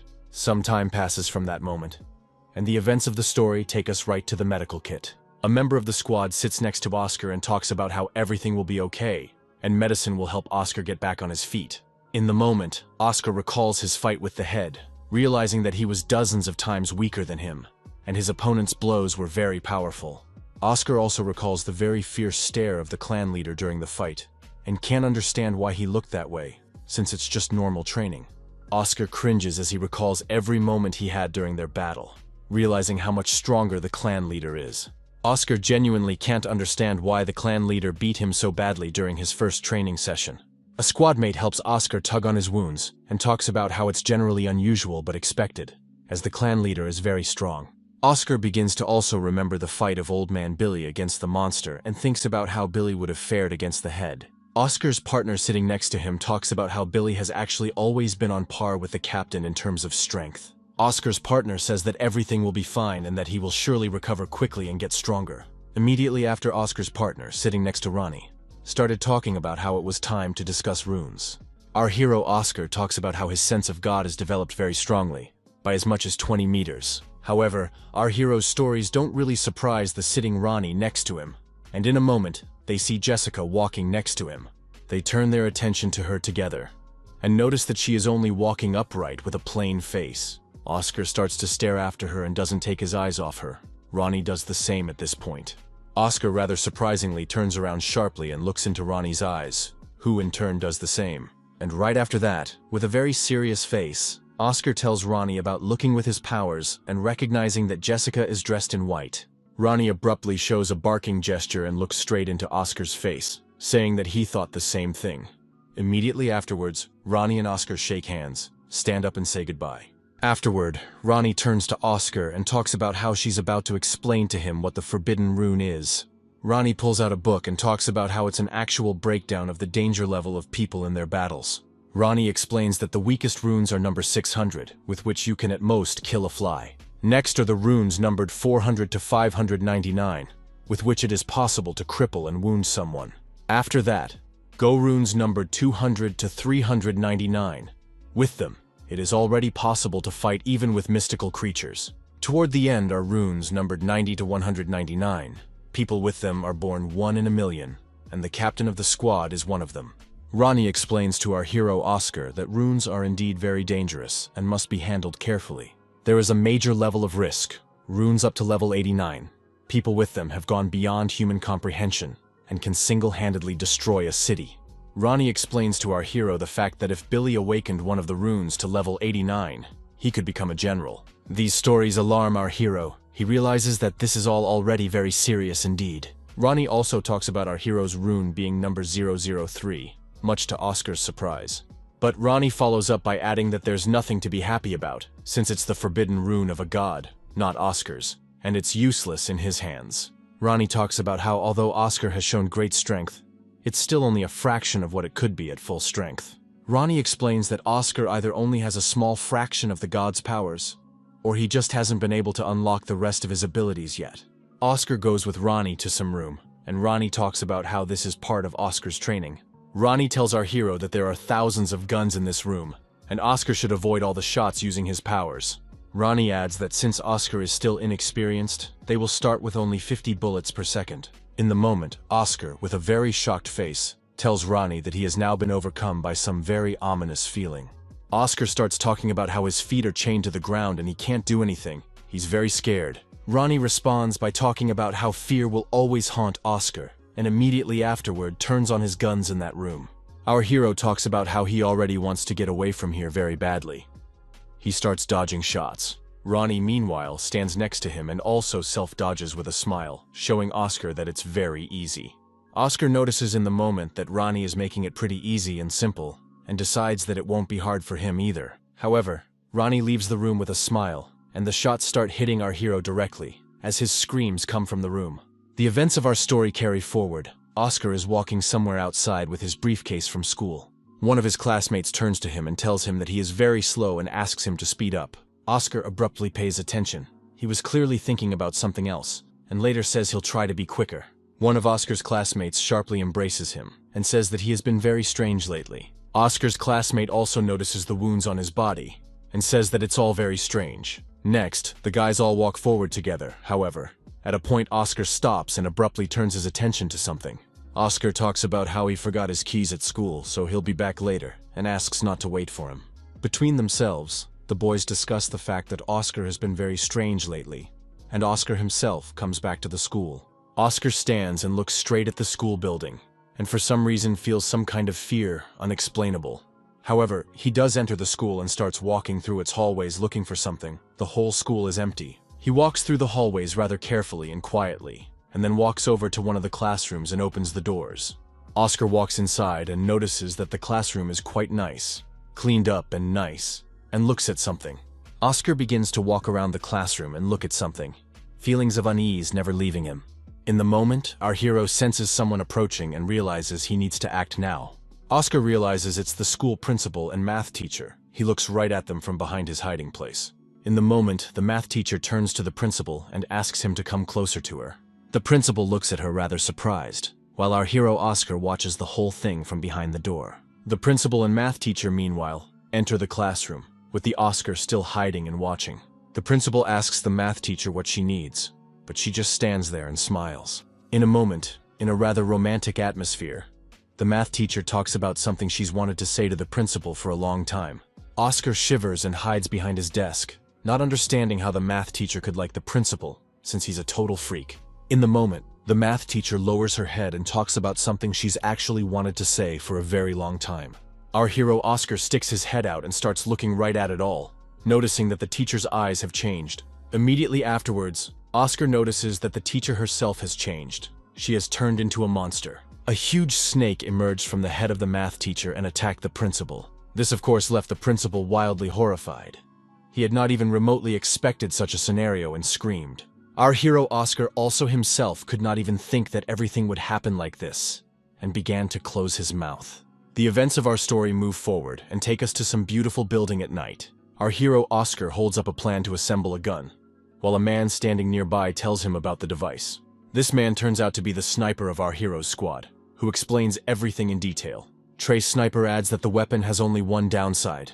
It does not deal high damage to strong mythic creatures. But then he also talks about how it's a very effective thing against base opponents. Immediately afterward, the sniper starts the timer and our hero starts collecting weapons for speed on the table. The sniper talks about how our hero should calm down and feel good about himself so he can perform better. Immediately after that, the sniper says that after collecting the gun should start shooting at 1.3 times. Our hero does so. After a few shots from Oscar, Sniper shouts that that's enough for now. Oscar asks the sniper how his skills are. He talks about how even a blind man would do a better job. Time marches on. Our hero trains with the captain once more, but training with a pistol gets him back in shape. Oscar is walking down the hallway as he suddenly hears someone calling him. It was the head with a huge pot in his hands. Our hero sits down at the table and begins to dine with everyone and discuss their domestic problems. Some more time passes, and our hero returns to his room at Jessica's house and lies down on his bed, tired. Lying in bed, Oscar recalls everything that has happened and first analyzes his bots with the squad captain. Even now lying in bed, he is analyzing his actions and what he did earlier, deciding that he should train more. The events of our story go forward from that night and take us to the next morning. Oscar has been practicing all night and didn't get any sleep at all. It's hard for him to even go to his school now. Oscar walks into some building and is greeted by Jessica, who informs him that they are in huge trouble. Walking down the corridor of the squad building, Jessica tells our hero that there was a report about a mystical creature. Jessica takes our hero to one of the offices. They go in together. The captain of the squad together with the deputy listen to some man, and our hero immediately recognizes in him his classmate. A classmate of Oscar's turns his attention to him, and our hero talks about being a temporary member of the Night Watch. The squad deputy asks the narrator to stay focused and continue to tell the story of the mystical creature. Oscar's classmate recalls with horror what happened then in the office, and can't even describe it all. A classmate of Oscar's talks about how he caught a math teacher in class who ate the headmaster. A classmate of Oscar's describes her as a huge snake that emerged from the teacher's head and began to roam the classroom. He also tells us that at one point the monster spits out a huge yakitsu right after eating the principal. And then he goes on to describe the details, talking about the fact that the director himself came out of that egg afterward. Right after that, the math teacher started going to the principal and talking about how it just tasted wonderful. Oscar's classmate also tells us that after all this, he waited until dawn in the classroom and went to the unit early in the morning. Such a horror story has surprised even the members of the squad, who did not expect such a turn of events. The vice chief praises classmate Oscar and talks about how this opponent is going to be very tough for them. The squad leader tenses after hearing the story and says that apparently this monster is spreading the infection to others as well. After that, the head of the squad starts telling everyone that there is one most frightening ability among the mythical creatures, and this ability to zombify their victims. Thus the monsters turn such people into their own. In addition to this ability, they also have another one, namely very good stealth in the human body. The deputy head says that in such a case the situation for them will be quite critical, because it will be difficult to win. His words turn out to be true, for in the meantime the headmaster is walking quietly around the school among the children. The deputy chief says they should prepare for the worst, because it's going to be very dangerous for everyone. Our hero enters the conversation and says that in his opinion, it is likely that the infection has already spread outside the school. This is all listened to by Oscar's classmate, who comes to be wildly horrified by what is happening. The squad members discuss the fact that humans can be monsters and not realize it, and this scares Oscar's classmate. Oscar asks Jessica what Dark Crow is the head and deputy head of the squad talking about right now. Jessica tells the legend of a certain crow that can destroy an entire city with its attack. In the moment, the head of the squad turns to his brother-in-law and asks about what their immediate plan is, since all the maps are already on the table. The deputy head says that it's likely that the main monster already has a lot of puppets, and that's something to keep in mind during combat. The vice chapter suggests splitting into two groups. The first will do what goes to the math teacher's social connections. The second group of the squad will have to go to the school and find out all the information they have so far on the situation. As it happens, Franklin has brought his uniform with him and offers to change his clothes, mentioning that they are going to school after all. The boys are greatly surprised by the school uniforms, especially Jessica and Amelia are in a state of incomprehension. Jessica, along with Amelia, complain that their uniforms don't fit them at all, and on Amelia, they are small. However, at the end they do put on that uniform and start walking inside, and ask our hero Oscar to speed up, saying he's running late. Oscar is about to calmly walk through the gate, but in the moment, Amelia along with Jessica just brazenly jump the fence. Our hero Oscar decides not to tolerate this attitude and also accelerates sharply to prove his strength. Oscar also recalls the fact that before they shipped out, they developed a plan where he was given certain tasks and must accomplish them.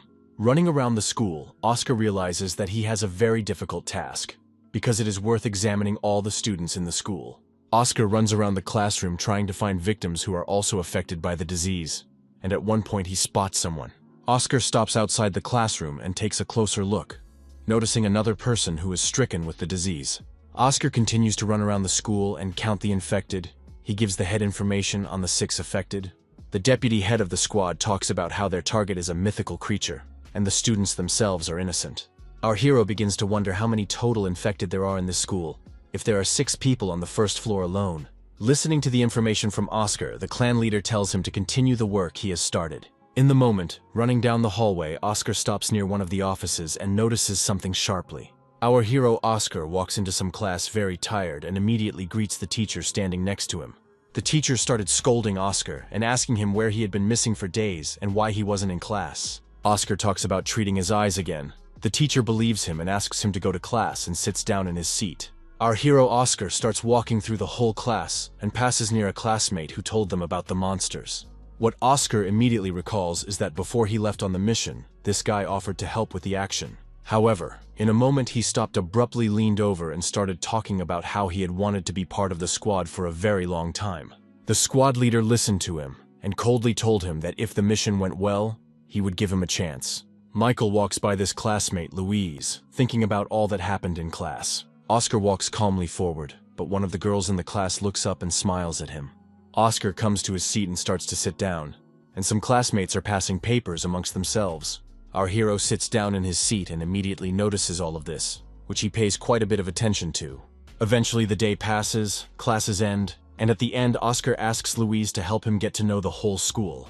Oscar talks about how the next big event will be the flag raising and it will be very important. Meanwhile, the events of the story show us what some mythical creatures, birds, have hatched in some class. Jessica, along with Amelia, are standing outside some classroom discussing amongst themselves that the door is closed. Jessica talks about how the mission is pretty risky, since they're breaking into an office right now. Jessica, along with Amelia, make their way into the office, realizing that the principal is not in it, and they are relieved.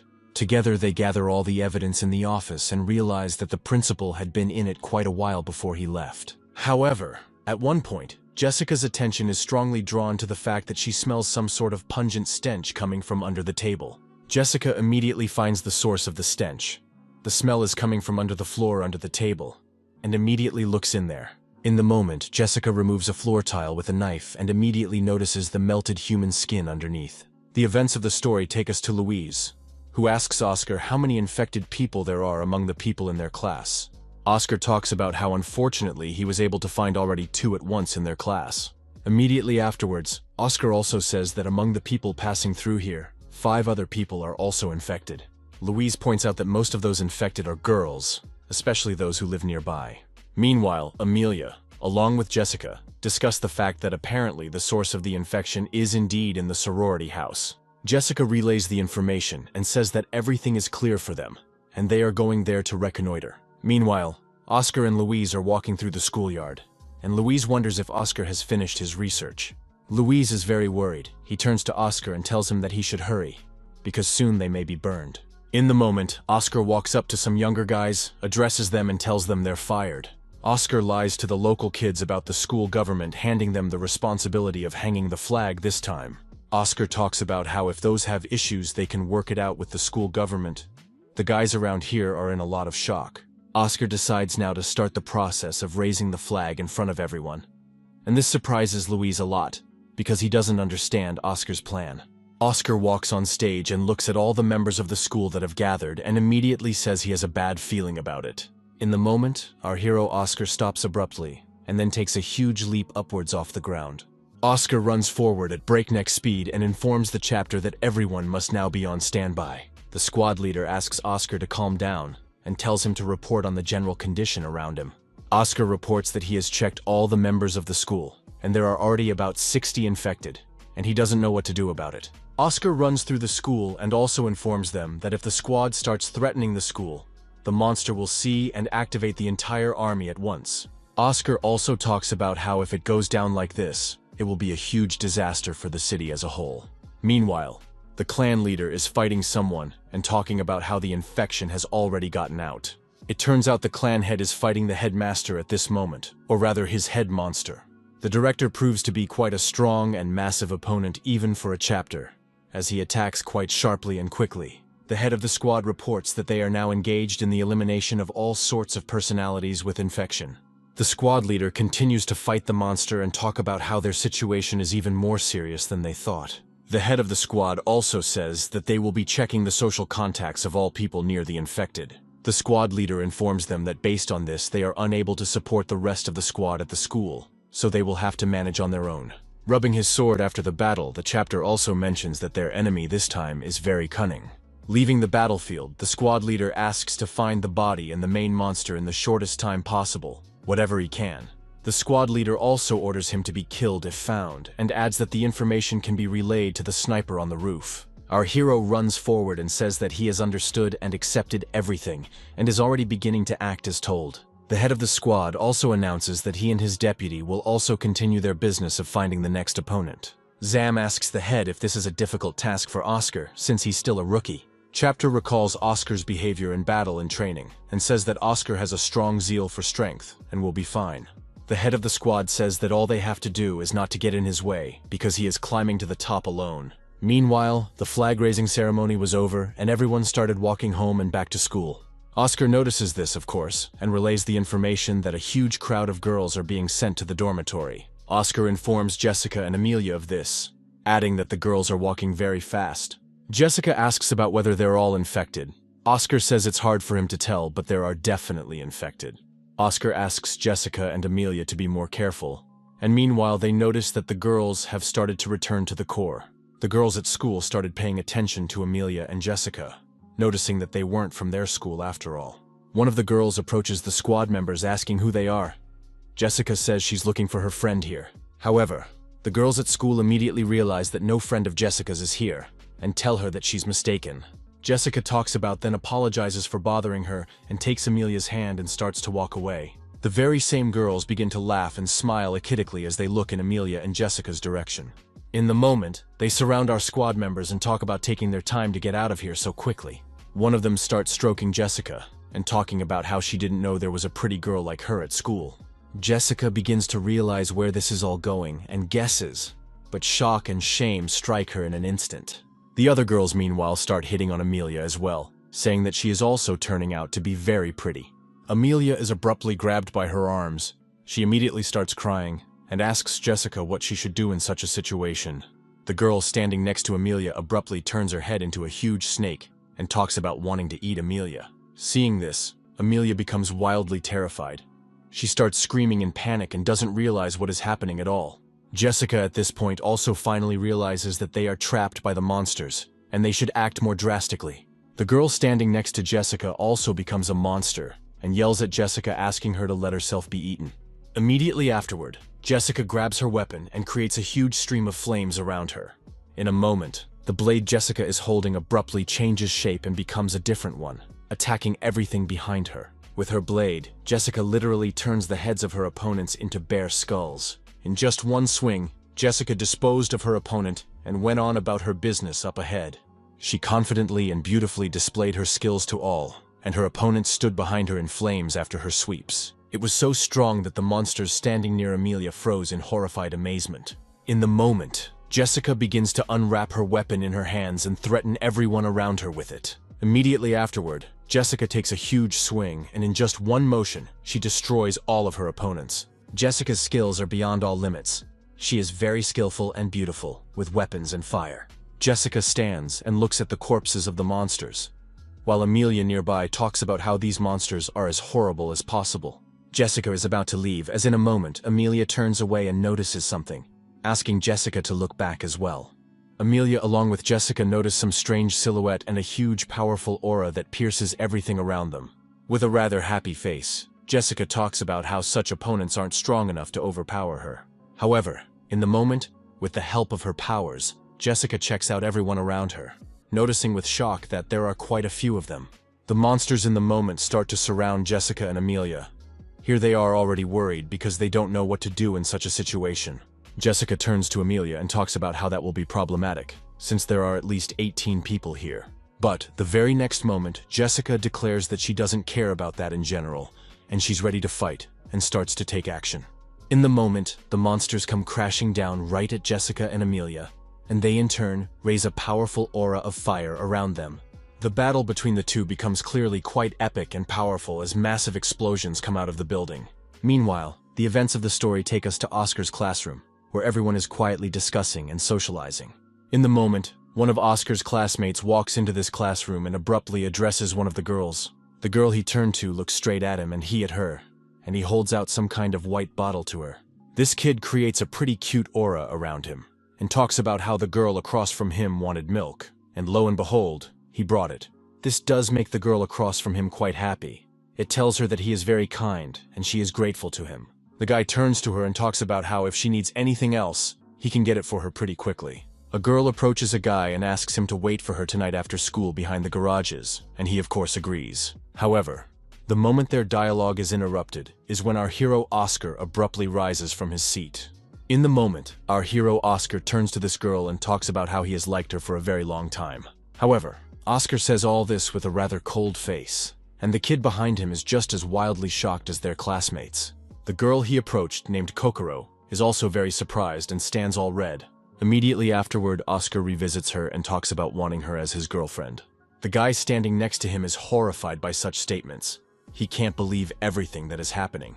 Immediately afterward, Kokoro declares that she agrees to his proposal, much to the shock of the guy standing next to her. Oscar turns to this girl with a small smile and talks about how they should meet up after school then. With a rather happy face and red cheeks, she talks about how she will be looking forward to this meeting very much. Walking down the hallway, Oscar is approached by Louise and asks about why Oscar saved this guy from dying in the office today. Oscar talks about how even though that kid didn't communicate well with him, it's his duty to save people. Oscar also adds that this topic doesn't interest him much and suggests moving forward, saying that the other guys might have had something happen. And Oscar of course turns out to be right, as Amelia and Jessica have a battle going on against the monsters in one of the school's buildings. Other girls started running out of the dormitory and talking about their phone connection not working. Meanwhile, the events of the story take us to a sniper who is watching the whole situation because he has the opportunity to make a phone call. In the moment, the sniper pulls out a weapon made in his time by Old Billy, namely a road space sign. Immediately after, the sniper activates it and abruptly notices the fact that the sign has taken on a green color, which surprises him. The kids at school start pointing to each other at the sky and talking about how it's turned green for some reason. Some were frightened by it and some were delighted. They all started looking up at the sky and taking pictures of it from below. Meanwhile, the sky does indeed turn green, a huge beam of green color resting right into the clouds, creating a rift. Louise asks our hero what's going on. He replies that apparently there's been a ring space error. Oscar talks about how the best thing to do in a situation like this is to raise a ruckus to distract everyone around you from what's going on. Louise is surprised by such a task. However, our hero Oscar supports him, saying that he is the best in the matter. Louise decides to take a risk and assume some role in the mission and starts paying attention to herself. At attention, very loudly and sharply, Louise starts yelling someone's name several times, calling out to herself. The girl he calls asks him not to come any closer, and talks about how she doesn't understand his intentions. All flushed and angry, Louise yells about how much he likes her. He calls her out on dates to his place. Louise shouts this so loudly that everyone around can hear, and the girl herself falls to the ground at that moment from shock. Our hero Oscar, meanwhile, leaves the scene and talks about how Louise clearly has a talent for drawing attention to herself. Jessica and Amelia, meanwhile, notice a sudden noise outside and discuss what might be going on in there. However, they can't be distracted much, for they now have a battle going on against the monsters that surround them in the enclosure. In the moment, Jessica decides to act strongly and radically, and activates one of the strongest forbidden runes available to her. Wild flames rise up around her, which simply cannot be put out and let past their eyes. and she herself is clearly aggressive. Immediately afterward, Jessica aims her weapon forward and decides to use one of her abilities in combat. Some girl runs up to Jessica and Amelia. She immediately turns to them and talks about why they are still here, but they reply that they were putting out a fire. This girl asks Amelia and Jessica to forget about the fire and leave quickly, saying that it's very dangerous here. Immediately afterward, this girl helps our squad members downstairs and out the stairs. However, in the moment, our hero Oscar appears nearby and immediately fires a few shots upwards. The bullets he fires hit the girl who helped Amelia and Jessica downstairs. Immediately afterwards, this girl turns into a huge monster, which scares Amelia standing next to her very much. Her head becomes like a lizard's, and she herself abruptly begins to scream and growl at Amelia beside her. This is all noticed by Oscar, who immediately snaps out of it and realizes he should act. Amelia is in wild shock. She grabs her weapon and starts waving it around, defending herself and everything nearby. Oscar notices that Amelia is clearly not doing well and starts running right at her, firing shots upwards. Immediately afterward, Oscar reaches out to Amelia and asks her if she's okay and can move on. From behind, our hero is approached by Jessica. She is quite surprised by all that is going on. Oscar asks Jessica where all the other monsters are, and she proudly proclaims that she was able to kill them all. Oscar asks Jessica where the main monster is and if she was able to kill it, and here she doesn't answer so confidently anymore. Oscar talks about how he probably has his own lair where he sits, but Jessica doesn't think monsters can be that smart. Oscar talks about how this monster clearly has a high intelligence compared to the others, and that's important to remember. Oscar also talks about how the monster's strategy is no less surprising, as he began his defeat in the sorority house. And after that he moved on to more difficult victims, but he did it in special places, Oscar says. And if it hadn't been pure coincidence when Louise saw it, the city might have been in the most tremendous danger of all time. Jessica talks about the fact that this is the first time she's seen a monster that is highly intelligent. Also so much so. In a moment, their conversation is interrupted by Amelia. She points to something up above and immediately asks what it is. The guys look up and immediately notice the silhouette of a man with the aura of a snake monster. Immediately after that, Oscar and Jessica decide to go in pursuit of this monster and take off. Oscar yells out that the monster is very fast and acting with purpose. Apparently it is trying to get on the roof. Some time passes, quite tired, but our heroes climb up on the roof to this monster. Oscar looks at the monster and can't understand the motive behind his actions, as everything else around him and the monster looks at Oscar. In a moment, this monster becomes wildly huge and its head turns into a bird's head. Immediately after which the monster starts screaming wildly and very loudly, which scares everyone around him with its mere sound. Our heroes cover their ears, but still can't resist such a harsh and very nasty sound all around. Other kids near the school are also in wild shock. They can't understand what the sound is and fall to the ground. In the moment, some of them become monsters and start attacking their own friends in 1 second. Meanwhile, on the roof, the main monster is laughing and our hero Oscar starts pointing a gun at him. However, before he can even get a shot off, his monster opponent immediately starts running away from him. Jessica also rushes to Oscar's aid to stop their common enemy. However, they are not in time. Jessica jumps down and talks about how she doesn't intend to just stand there, and she's going after that monster. At the moment, all the people start running away and screaming that there is a huge evil monster nearby. Louise is also there. He realizes that people are in a severe panic, and if it is not stopped, everyone is going to die. Many of the monsters have already started to arrive at the place, and notice the fact that people are panicking and can't control themselves. Meanwhile, our hero Oscar reflects on the situation and remembers the sniper's words that guns aren't just made for killing. Oscar starts firing his gun upwards, drawing attention to himself and saying that he asked everyone to shut up. Oscar fires a few powerful shots straight up into the sky, and it really gets the job done and gets his attention. People around started approaching Okar and asking who he was and where he got the gun, and asking the police to help. Oscar, meanwhile, realizes that the monsters are also here, and decides to activate his powers. He immediately attacks the monsters that are closest to him, thus giving them a very unexpected blow. Oscar's ability alone was enough to neutralize the monster man from everyone. Oscar stands with sword in hand, and addressing everyone asks them to be quiet, saying that he has come to help. Oscar turns to everyone and tells them that there are no more monsters left among them, and asks them all to go home. The events of the story move forward. Little by little people began to leave the barrier of permanence and go to their homes. Meanwhile, the squad sniper is trying to figure out the workings of the road space sign. Meanwhile, in the school itself, there are still many people who could still fall victim to the monsters. They try to lock themselves in classrooms, By building barricades of items, they try to stop the monsters, but they clearly have a hard time doing so. The guys in the classrooms keep pulling down every item they have. Dubia closed the wall, and the girls in the classrooms are running around screaming. Such is the atmosphere in every class now. Almost no one knows what to do or what will happen next in such danger. A few guys led by Louise decide to go to the third floor to save the others. However, in order to stay out of the classroom and into the hallways, they decide to use the fabric as a rope and throw it off the window.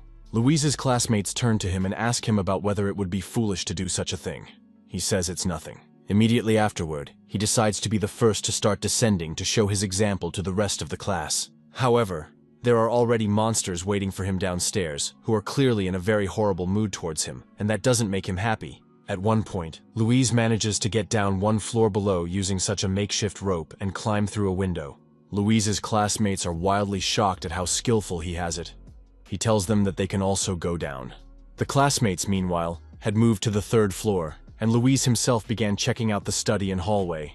In the moment, Louise talks about one monster he spotted and shows it to his classmates. They take notice. Louise talks about how their main goal now is to get rid of this monster very quickly, carefully, and safely. The monster, meanwhile, stands near the next door and tries to break through it with its paws to eat the people inside the office. However, in the moment, Louise along with her classmates abruptly begin their attack on the monster. Louise expectedly attacks first. He hits a pretty strong and massive punch right at his opponent with tremendous power. Immediately after that, the rest of the guys also decide to join in on this and start delivering powerful blows to the monster's body. After a while, the guys make it through. Louise talks about how this is just the beginning and asks them to help save people. Louise starts banging on the door and asking if anyone is there, informing them that they have eliminated the monster. The glass of the door is ajar by a kid in glasses who asks Louise where he suggests they evacuate to at a time like this. Louise starts lying about how they built a defensive line here not too far away and beat everyone around them. However, the guy with the glasses talks about how all the monsters have gathered on many floors, and they should get to the 5th floor somehow. Louise declares that they have thought of everything here as well, and talks about how they made a rope from the 5th floor. However, the guy with the glasses points to his classmates and says that there are 20 of them, and it's unlikely that all of them will be able to climb. Louise is in wild shock. He didn't expect that there would be so many people, and that the guy with glasses would be so familiar with the situation around him. The kid with the glasses talks about how grateful he is for Louise's help, but his plan is clearly not going to work in this situation. Louise and his friends begin to discuss further action, but at one point one of them points his finger forward. All the guys look ahead down the hallway and notices an enemy there, namely a huge monster looking at them.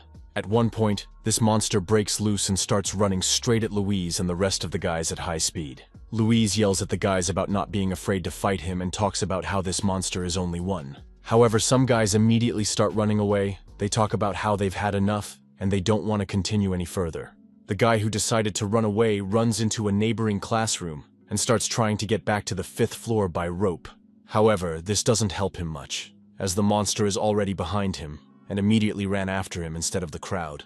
Louise's classmate gets really scared. He takes a leap, grabs the rope, and starts flying out the window on it. However, such actions clearly don't stop his new monster opponent, who is also jumping. The monster jumps through the window right behind these guys and abruptly bites him on the body and starts squeezing him in its jaws. The other guys inform Louise that the other monsters are also already here, as they were attracted by the sound.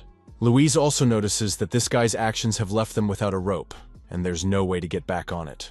Louise's classmates report that 3 more monsters have come from the direction of the stairs and are already looming. In the moment, the same guy with glasses abruptly opens the door and yells at Louise and his boys about coming into their classroom. The monster runs after Louise and his friends. The kids in the class ask them to speed up so they can get to class. The monsters, meanwhile, are getting bigger. This one is joined by 2 more who are right behind him. Our guys manage to close the doors firmly against the monsters, but those in turn are very strong and break through the glass. Louise gets all the guys to be more confident and hold the doors tighter so the monster definitely doesn't get in.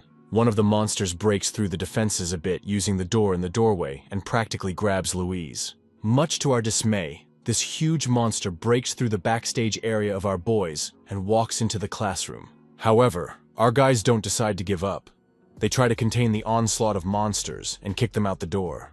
The girls in the class, meanwhile, can't believe what's happening. They huddle all together and just sit there in shock. In a moment, A much larger monster appears outside the classroom, and in one fell swoop, he kicks the door to the room open. All the guys start screaming and crying in shock. They are literally ready to give up their lives and run away. However, apparently the situation is not as sad as it seems at first glance, because our main character Oscar appears. Oscar pulls out his sword with a smile and talks about how now there will be one less big monster in the world. At one point, Oscar starts talking loudly to the entire hallway about this huge monster coming to play with him. Those words of course attract all the monsters around, not just the big guy, and they all go berserk. However, this all clearly doesn't bother our hero Oscar. He starts running straight at them and fighting each of them with great force. Immediately afterward, Oscar creates huge beams of energy that spread to everything around him. These rays act very badly and negatively on all the monsters around, who try not to look at the bright light. The guys around him ask Louise what is going on in the hallway right now, but he says he doesn't know himself. Meanwhile, Oscar slays all the opponents in his path and reaches the strongest one on the floor. The monster, which is strong and standing right in front of Oscar, abruptly snaps out of his seat and heads straight for him at breakneck speed. However, Oscar isn't intimidated by this at all. He quickly whizzes right by the monster and slays it with his sword. Oscar continues to fight this monster, because such a huge opponent will be difficult to defeat in a couple of blows. However, after a few more blows, our hero manages to fight against the monster, and he falls to the floor. Immediately afterward, the kids in the class cheer mightily as they see Oscar take the monster's life in an instant. Louise immediately starts running right at Oscar and jumping around talking about how he's a great savior. Louise falls on our hero's shoulders and starts crying and talking about how he already thought he was going to die here. A guy in glasses turns to our hero and says that this world for him has become much more interesting than before. Immediately afterward, the guy with the glasses grabs the blood, takes Oscara's hand, and introduces her as Danielle. Oscar turns to Louise and asks about where those who are kind of monsters and kind of regular people are now. Louise explains and tells everything that happened, and our hero starts to praise him. Much to Louise's delight, Oscar starts walking forward with everyone, and talks about how it would be good to get everyone to safety. Oscar is contacted by Jessica, who reports that the main monster has hidden in the woods and it is unclear where he is. Oscar realizes that this is a terrible situation for them all, and until they destroy the main monster, the incident could happen again. Jessica also reports that the ring space is still active, and Amelia is trying to track the monster's tracks. Jessica also reveals that the chapter, along with her deputy, dug through the archives and learned some details about the monster. Jessica talks about how this monster gets along very well with people, and easily falls in with them. Immediately afterward, the monster attacks the victim and injects a snake seed into them, making them its subordinates. And the main goal of this monster is to replace all of humanity, thus making everyone his servants. Oscar finishes talking to Jessica and turns to a guy named Daniel, asking if there's anything he can do to help him. Oscar talks about how if the questions are about superpowers or heroes, he won't answer. However, Danielle asks about how long it's been since such monsters have consisted among ordinary people in such a place. Our hero Oscar speaks the truth and tells us that monsters often lurk among ordinary people and attack at terrible times. Daniel talks about thinking about it and realizing that someone is obviously always guarding them at night, meaning the night watch. Our hero Oscar notices that Daniel wasn't surprised at all after all the information, so he asks if he was surprised or scared. However, Daniel only smiles big and asks Oscar about why he should suddenly be afraid. Daniel talks about how he just recently completed his master's degree in chemistry and living things. Daniel begins to approach Oscar and ask him to let him take some parts of the monsters with him to study. Oscar starts to leave and talks about how he doesn't have time for this, because there's still 5 floors to evacuate. In the moment, Oscar is approached by Louise, who says that he and his posse will go with Oscar and that they won't get in the way. After hearing the proposal, Oscar begins to think that this would be a really good thing, because his strength is running out. Oscar turns to them and talks about accepting their offer to join forces. Danielle yells about wanting to go too. Louise looks at Daniel in surprise, and Daniel himself starts talking about how he can help analyze all the monsters. Louise tells Oscar that Daniel is indeed a very smart couple, and is unlikely to get in the way, after which he is accepted into the team. The events of our story are transferred to the very guy who is in love with his classmate. He is trying to break some door. Behind that door is that same classmate. The kid talks about how he's sure to rescue her from the lockdown now. However, by the time he goes back to break down the door, you can see that the girl is a monster and she wants to eat him. After a while, he manages to crack the door. He opens it abruptly and starts holding the girl outside the door. In the moment, this girl is about to become a monster and attack. However, something distracts her greatly and prevents her from doing so. The monster girl decides to hug the kid next to her. She does so and talks about how she's scared to be here. The kid grabs her hand and starts running forward with her, talking about how of course he's going to save her. However, the monster girl at this point realizes that this is just a great chance for a backhanded attack and prepares herself already. In the moment, the guys run over to one of the classrooms and the nearby students start yelling at the kid, asking why he let her out. The kid starts defending the monster girl and talking about how he just wants to save her because he loves her so much. He also starts threatening them all with a fight, saying that they're keeping her here illegally and it can't be done that way. However, their dialogue is abruptly interrupted by a huge monster, running and jumping right over the girl and this guy. All the guys together start running back to the classroom, saying that fighting the monster is impossible right now. However, the monster is not going to back down. He runs right after them, his victim talking about how he hasn't finished his show yet. But at one point, the situation is saved by the appearance of our hero Oscar, who bursts into the battle and saves the guy. In an instant, Oscar takes the monster's head off, which creates a very safe environment for the hoverfly. Louise and Danielle walk behind him and tell Oscar that he looks pretty damn cool with that sword and techniques. Oscar begins to go to the very infected girl. However, her boyfriend prevents him by saying that he won't allow it.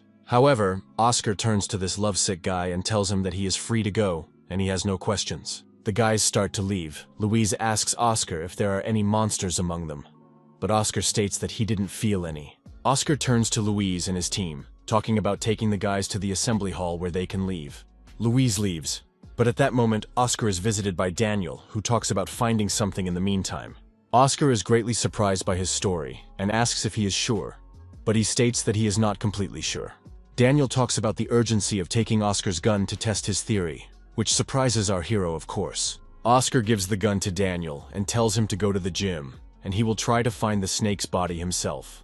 Meanwhile, Louise is walking down the hall, leading everyone into the assembly hall and talking about how cool Oscar is, and killed the monster easily.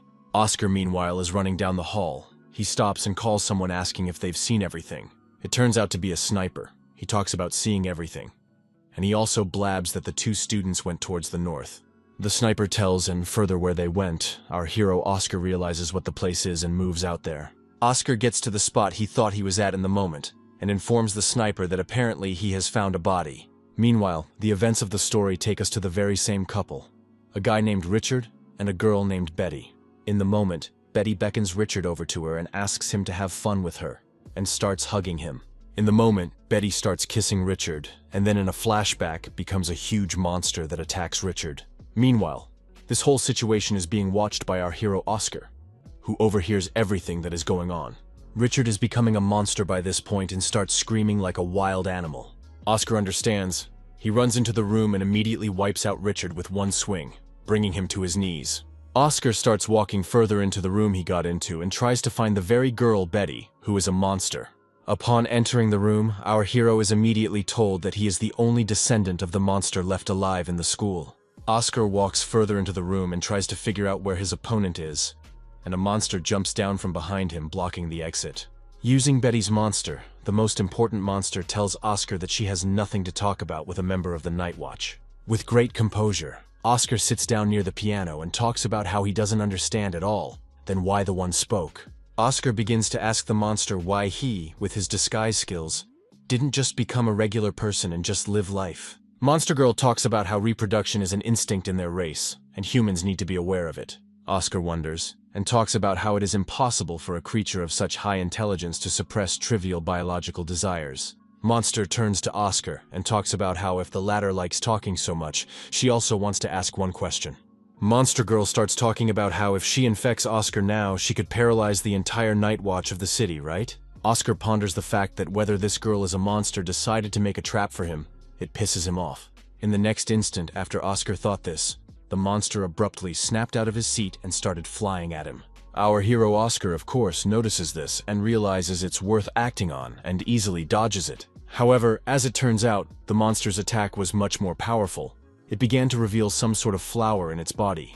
Immediately after, Oscar's opponent started throwing massive punches with that body part right at Oscar, which surprised him. Oscar turns to her and asks about the fact that she told him she had a very weak body after all, and now she's showing that level. However, Oscar also realizes the real danger now and decides to run forward, opting for a small tactical retreat. However, the monster is still chasing him and won't let him get away. Oscar runs away with all his might, but it turns out to be obviously very weak. In the moment, he stops and begins to create a huge circle around himself, making a field of energy. However, such actions do not surprise the monster girl at all. She immediately decides to attack with her power body part. These attacks are quite strong and massive. However, Oscar manages to dodge them and plan counterattacks into his opponent. In the moment, Oscar snaps out of it and starts running straight at his opponent, deciding to strike back. Though Oscar manages to make it a little bit, however. With a huge and massive punch, the girl monster tosses Oscar aside. The impact on Oscar was very strong. Yes, so much so that he was just thrown out of the building at great speed into the street. Oscar started flying down right out of the window of this building, realizing that the situation was pretty dire for him, and it was worth doing something about. However, right at that moment, a huge spear completely covered in fire appears overhead and flies straight at the monster. It turns out to be Jessica, who didn't leave Oscar in such trouble and immediately came to his rescue. However, Oscar is still flying down, but relaxes a lot, because he believes that Jessica will catch him like in the movie. However, Jessica decides to catch her spear instead of Oscar's and save it, while Amelia nearby watches Oscar fall downward. Oscar sees this and starts screaming, and a second later, Jessica's decision causes him to fall right into the leaves. Amelia in turn stands nearby in wild shock, and Jessica just looks at Oscar like he's a chump. Jessica asks Oscar if he's okay. He replies that he's fine, and Amelia stands nearby in wild shock. Jessica looks at everything around her and talks about how it's a snake demon after all, just one measly opponent. Oscar's adversary in turn doesn't stand still, but mutates into a new form and starts looking at Oscar and Jessica. However, in the very next second, she abruptly starts to run away and flies straight into the nearest window, shattering it. Oscar, along with Jessica, begin discussing amongst themselves what they should do, and realize that the enemy is leaving. Jessica talks about how she doesn't see a problem at all, as she doesn't like bugs that scatter and picks up the aura of fire. Immediately afterward, Jessica snaps out of her seat and starts running straight at her opponent with a charge of fire in her spear. Jessica starts to make a leap upward, and swings her spear of fire to throw it at the monster's trail. With a rather sweet face, Jessica turns quietly to the monster, and talks about saying goodbye to his life. In the next instant after that, Jessica throws her spear forward with great speed. The spear flies at tremendous speed straight into the building, and a series of explosions from the sheer energy begins. After a couple minutes, Jessica finds the corpse of the monster, and talks about how that's the end of it. She destroyed it in one fell swoop. Jessica starts yawning and talking about how she thought it would be more interesting. However, Oscar wonders what she thought at all. Jessica turns to Oscar and asks him not to be sad, and talks about treating him to dinner tonight. While Amelia is in the back taking pictures, Oscar is standing near the corpse, looking at it and thinking about something, and Jessica asks Amelie about what she's filming there. Meanwhile, the events of our story move to the assembly hall, where all those kids who are still in school are. Daniel approaches Louise and asks what the name of the organization Oscar is a member of, who replies that it is the Night Watch. Immediately afterward, Louise talks about how Daniel now needs to purge his memory, which scares him a lot. Louise starts joking around and talking about how the Night Watch has a device that clears the memory of those who know a lot about them. Daniel asks, what about Louis himself then? But he says that he's about to become a member of the Night Watch. Daniel asks about the conditions for joining the Night Watch, and Louise asks if Daniel has also decided to do so. Oscar enters the room to announce that the mission is complete, and they have defeated the monster along with Jessica. Louise runs up to Oscar and talks about how he's made a huge contribution, and whether he can join the watch now. But Oscar says he can be. However, in a moment from behind, Louise announces Daniel, who fires several powerful blasts directly at Louise. Daniel ignores Louise's words and continues to fire powerful pistol shots at his head. Finding himself with 3 holes in his head, Louise turns around and asks Daniel why he's taking shots at him. But, in a moment, Louise realizes the whole situation. He grabs his head and begins to wonder why he didn't die from the gunshots. Louise begins to tremble. He turns to Oscar and asks about the fact that he has now awakened all of his sentinel powers. However, Oscar states with a cold face that Louise is the snake demon everyone is talking about. Oscar looks directly at Louis and talks about what is only one part of him to be exact, and pulls out his sword. In the moment, our hero grabs Louise by his clothes and tells him about looking directly into his eyes. Immediately afterward, Their gazes make contact, and the soul begins to leave Louise's body with Oscar's aura. Immediately afterward, Louise starts to fall to the ground. Aura walks away and Oscar grabs him and holds him in his arms. However, in the moment, Louise becomes a monster, grabs Oscar's hand and asks the man how he knew about all this. Oscar removes his hand, and Louise talks about how on Oscar's level it's still impossible to see through his mask. Oscar pulls out his sword again and talks about how he really didn't see anything, but the sheer number of mistakes led him to that conclusion. Daniel enters the dialogue and starts talking about how he also suspected a lot of things when he was watching Louise. One such point was that there were many injured people on the 3rd floor, yet the monsters didn't attack them.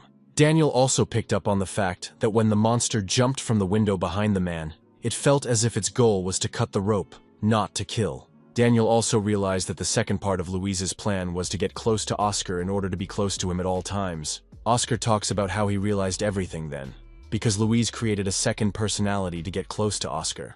Louise is now standing there just looking directly at Oscar and Daniel with a very disgruntled face, not sure what he should do. Oscar tells us that they knew at once that the snake demon had been among the people for a long time.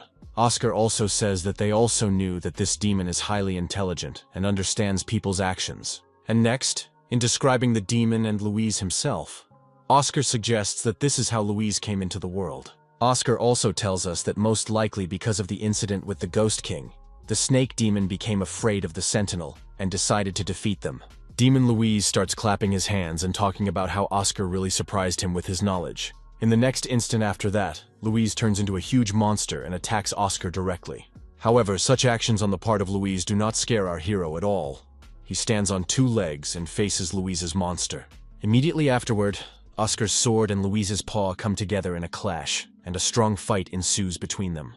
Oscar is going side to side and trying to figure out his opponent's moves so he can attack him well. And in an instant, Oscar manages to do so. He immediately lands a rather sharp and massive punch to the face of his opponent, having deprived the monster Louise of his sight. Oscar makes a strong jump upwards to cut off the monster's head, and accomplishes his task. Oscar stands near Louise's dead head, and talks about how they're finally done with him after all this time. Meanwhile, the squad leader and his deputy between discuss the fact that it would be nice to celebrate Louise's first successful mission somehow. The squad leader suggests baking some kind of specialty cake, or making a nice huge banner. Zam talks to the chapter about acting like a parent whose kid is going to college, and it's funny. Meanwhile, the police surround the area, and Oscar, Amelia, and Jessica go to the rest of their squad. The head of the squad turns to Oscar quite nicely and asks how he's feeling. He replies that he's fine. Upon hearing this question, Jessica starts yelling at the captain and asking him about why he didn't ask her the same question. However, at one point, some uniformed man runs up to our heroes and asks them to wait, saying there's a problem. The worker begins to tell us that when they started cleaning, the monster's head disappeared somewhere. Our hero Oscar also hears all this. He gets out of the car and heads to the worker to understand the whole situation. Apparently, the head of the snake monster was missing for a reason, and it was stolen by Daniel. Daniel begins to realize that there may be a big hunt for him, and he starts to think about hiding in the hatch. As it happens, Daniel stole the head of the serpent dragon and started hiding somewhere underground. Daniel reaches his head out, grasps it, and in a moment he notices that he can see the bones of his arm, and his eyes glow green. Daniel screams about how it's just a great feeling. He says he's finally mastered her. Meanwhile, Louise wakes up in the very same dungeon in the hospital that is in our hero Oscar's dream. Louise doesn't realize where he is. He starts breaking down the door and realizes that things are really bad, and he doesn't know where he is. In the moment, Louise falls to the ground. He grabs his head and starts sweating, talking about how his head hurts a lot. Louise begins to have visions in his head of the very people he killed while he was a monster. In the moment, our hero Oscar walks up to that very cage. He starts looking directly at Louise, who is in shock. Louise starts to get very angry with Oscar. He screams and swings, making attempts to destroy the cage around him. Louise begins to yell at Oscar again, but the latter only responds by saying that he has already chosen a fate for Louise. Louise starts to push pity, and talks about how if Oscar kills him, Daniel will also die. However, in response to this, our hero only smiles and says that he generally doesn't care about it. Louise realizes that he has no chance, and begins to press on pity, telling about his hidden abilities. He takes a long time to list all his skills, and our hero asks him if he has anything more worthwhile to offer. Oscar quietly turns to Louise and asks him if he ever took care of mentally ill old ladies. He says no. Oscar says that there is generally one option that Louise can stay, and that is the labor contract they will enter into. Immediately after signing the contract, the aura around Louis changes, and he becomes a #1 doctor's outfit as a nurse. Oscar asks Louise how he feels about the suit. He says it's pretty good. Immediately afterward, the events of the story take us to the hospital courtyard, and Oscar tells Louise about Anfisa and her problems. Immediately afterward, they head to Anfisa herself, who is delighted to bits when she sees Oscar. Oscar tries to gently explain to Anfisa the fact that he has found a man to follow her, which surprises her greatly. Anfisa sits with a very pensive face. She looks at Oscar and can't understand anything. Louise is getting scared by this time. In the moment, Anfisa starts yelling at Louise like he's her grandson and talking about how Grandma finally found him. Louise immediately realizes what's going on. He comes up to her and tells her that he also misses her very much. Oscar, meanwhile, walks the halls and reflects on the fact that he's been socializing with Anfisa for a month, and it has taken its toll. In his spare time, our hero also practices special techniques in order to control himself and power. His shooting and bullet dodging skills have improved the best. In this, he is now simply a master. However, his skills are better than a human, but definitely not better than the other squad members, especially the sniper. Some time passes and a new recruitment begins in the watch circles. Our hero suggests that they may go to another city for training. Apparently so, because the head of the squad gives Jessica instructions on how to purchase goods for the road. The events of our story carry over to a full-blown guy named Charlie who is in a massage parlor. His manager approaches and informs him that he has received an invitation to a neighboring town in the east of the country. In the moment, Charlie throws out this invitation, and afterward asks to book him tickets, talking about flying him there tomorrow. He starts walking down the hallway talking about how if Master Lucas himself invites him, he's definitely going there. Meanwhile, the events of our story take us to the very same Master Lucas, who sits with his pipe and meditates. However, the whole process of his meditation is interrupted by the appearance of some old man who informs him that Lukao has received a letter. Lucas is surprised to see that it is a letter from Charlie. He goes to his foreman and asks for an opinion on the letter. The master says that in his 5 years in the temple, Lucas has clearly suppressed all his evil and can generally go to a meeting. Lucas asks about his sins, but the master tells him that it doesn't matter much, because it will never be completely washed away. Lucas starts to leave and thank the master, but the master says he would like to remind him of one thing before he leaves. The master talks about Lucas having a chance to meet an honorable man during the trip, and this surprises him greatly. The events of our story shift to Oscar, Amelia, and Jessica walking around the store very happy, except for a tired Oscar. Together they try to pick out a cool suitcase to take on the road, and Oscar is just in shock and doesn't understand why they would waste so much time. Jessica suggests, besides that, also to buy a backpack with a princess, and Amelia of course agrees with her. Jessica and Amelia start to look at cute dresses, but Oscar stops them, telling them that they'd better pick something else. From that moment on, time moves forward again, and Oscar stands at the train station with all his belongings and his pink suitcase. The deputy head turns to him and asks if he has taken everything he needs with him. Oscar says he is ready for everything and has taken everything. Jessica talks about getting the right creams and gels for Oscar and asks her to remember to use them. The head instructs our hero and asks him not to worry. He says he can handle everything. Oscar walks off ahead, saying that it's time for him to go and he'll try to get back quickly, the guys from the squad seeing him off. While everyone is seeing Oscar off, in the moment, someone calls the chapter's cell phone and says something abruptly. The head snaps out of his seat and yells about stopping Oscar immediately and says that the training has been moved to another city. The boys all start running forward together in an attempt to stop our hero Oscar from leaving town. Meanwhile, the events of the story take us to some unknown large ship at sea. Something very important is clearly happening on this ship, as a lot of rich people are inside having dinner. However, at one point, the ship starts to shake very violently, which is clearly not like normal waves. And it's true for a reason, as some huge chushals begin to encompass the ship in a circle on all sides. It turns out to be some huge monster. It wraps itself around the entire ship and starts trying to eat it. Using the engine, the ship makes attempts to break free. However, this does not end well. All the people inside are shaking. Meanwhile, the monster doesn't stop. It tries to take over the ship right as it approaches a major night city. In a moment, the monster decides that the best and most successful strategy for him would be to simply consume all the water around him. However, a huge, powerful beam whizzes by nearby and knocks down everything in its path, slicing through everything around it. This huge beam of energy and light strikes the monster from a great distance, and clearly injures it severely. It also turns out that someone is watching the monster from far away and trying to hunt it down from a distance. Some person with binoculars says that their boss's technique is only getting more powerful, because that monster died from a single hit. A masked guy sits next to the girl who is looking through binoculars and asks her to rate his shot. Another kid nearby turns to them and talks about going back to camp in time to finish with the defense. The guys are in no hurry to agree with him and follow him to the camp, but he talks about how this is an official order from above. Meanwhile, the events of the story take us to a kid in the woods who can't find where to go. This guy is being followed through the scopes. The tracker informs someone that the person is approaching already. Meanwhile, this man with a pink suitcase and backpack reaches some huge doors and starts looking at them.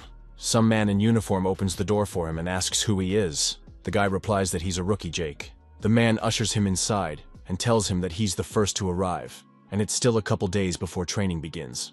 The man asks to be called simply instructor, for that is what he is in this boot camp for recruits. The instructor begins to do a tour of the area for Jake, first showing a runway for military flying equipment. Next, he shows off a building that few people like, for it is where theory classes for second years are held. To the side of them are abandoned buildings. There are various tests and maneuvers taking place there. The instructor also shows Jake a place to shoot, talking about how important it is for a sentinel to be able to shoot. Jake is surprised, thinking to himself that the place used to be a wasteland, but they just built such a huge firing range. Jake asks the instructor why all the workers are looking at him. The instructor says that messengers of the gods are a rarity for this place. Jake is greatly surprised and asks about how there have never been messengers here before him. The instructor says that as he knows, the last messenger of the gods who left their training ground became the leader of the group, the Masks. Some man nearby turns to Jake and talks about how he was expecting a very poncy guy, and Jake seems okay. This man also suggests that in addition to the messenger of the gods, some very powerful guys with forbidden runes will also be arriving this year. In the moment, the man who reads the pledges is surprised to see one girl's name, Belly. He says he didn't expect her to show up. The events of the story move forward, and Jake goes to his room, noticing that his blanket is a little torn. However, in a moment, the door to his room opens abruptly. It's done by a huge guy in glasses and a suit. A few more of these men come in next, and carry huge suitcases of stuff, saying they brought it for the young master. That same guy, Charlie, walks into the room along with his manager, who is forever suggesting that we go home. However, Charlie once again refuses, saying that he came here to study and will do it no matter what. In the moment, Charlie's manager notices Jake's stuff and asks him to get rid of it, saying it's in Charlie's way. Jake talks about wanting to see whoever dares touch his stuff, but Charlie's guards ignore him and do it. Jake abruptly gets right in front of them and smiles, realizing that he's going to have to act very powerfully now. However, at one point Charlie runs up to him, happily grabs his hand and tells him that Jake is his little brother, surprising everyone. Charles's assistant gets into their dialogue and tries to talk him out of being friends with Jake now. However, upon hearing such a suggestion, Charles just abruptly tosses his assistant aside in a moment. Immediately afterward, Charles turns to the guards and asks them to bring the gifts he has prepared for his neighbor. Jake starts looking at the things in the drawers, and Charles chases the guards away at the same time, saying that this isn't their room. Afterwards, Charles says he forgot to introduce himself, apologizes for everything, and asks to just be called Charlie or Chubby. In the moment, Charlie talks about his family being in the watch business. He immediately recognized that from the gifts. Charlie talks about how his family is actually very humble, even though they are in business in many industries at once. 2 days have passed since that moment, and Jake stands brushing his teeth, reflecting on the fact that Charlie manages to hide his origins well. However, when Jake walks out into the hallway, he notices that Charlie is busy handing out presents, namely, a lot of watches. But, in a moment, the military gets involved in all of this, and they criticize Charlie and talk about how no fairs should be held here. The military scolds everyone, including Charlie, but suggests that they are willing to forgive such insolence for the first time. The events of the story are carried forward, with one of the generals giving speeches to all the cadets in the Corps. He tells the norms, rules, and tasks, but one of the guys raises his hand and talks about how he's not happy. Hearing this, the other guys also riot. Charlie asks Jake what the main reason for the riot is then, and he explains that if you follow such methods, they will all be nothing but pathetic bugs in the eyes of the monster. After listening to everyone, the general talks about how if many people disagree with his decision, he will give them all a chance. He talks about the chance of realizing who they all are in this society, and at that moment some plane flies overhead, In this airplane flies the very same group of people in special masks who eat and grill shish kebab right there. One of them talks about getting the signal to get ready to disembark, but the other argues with him, saying they haven't eaten yet. However, their argument ends very quickly, because in a moment they all fall down at great speed along with the kebab.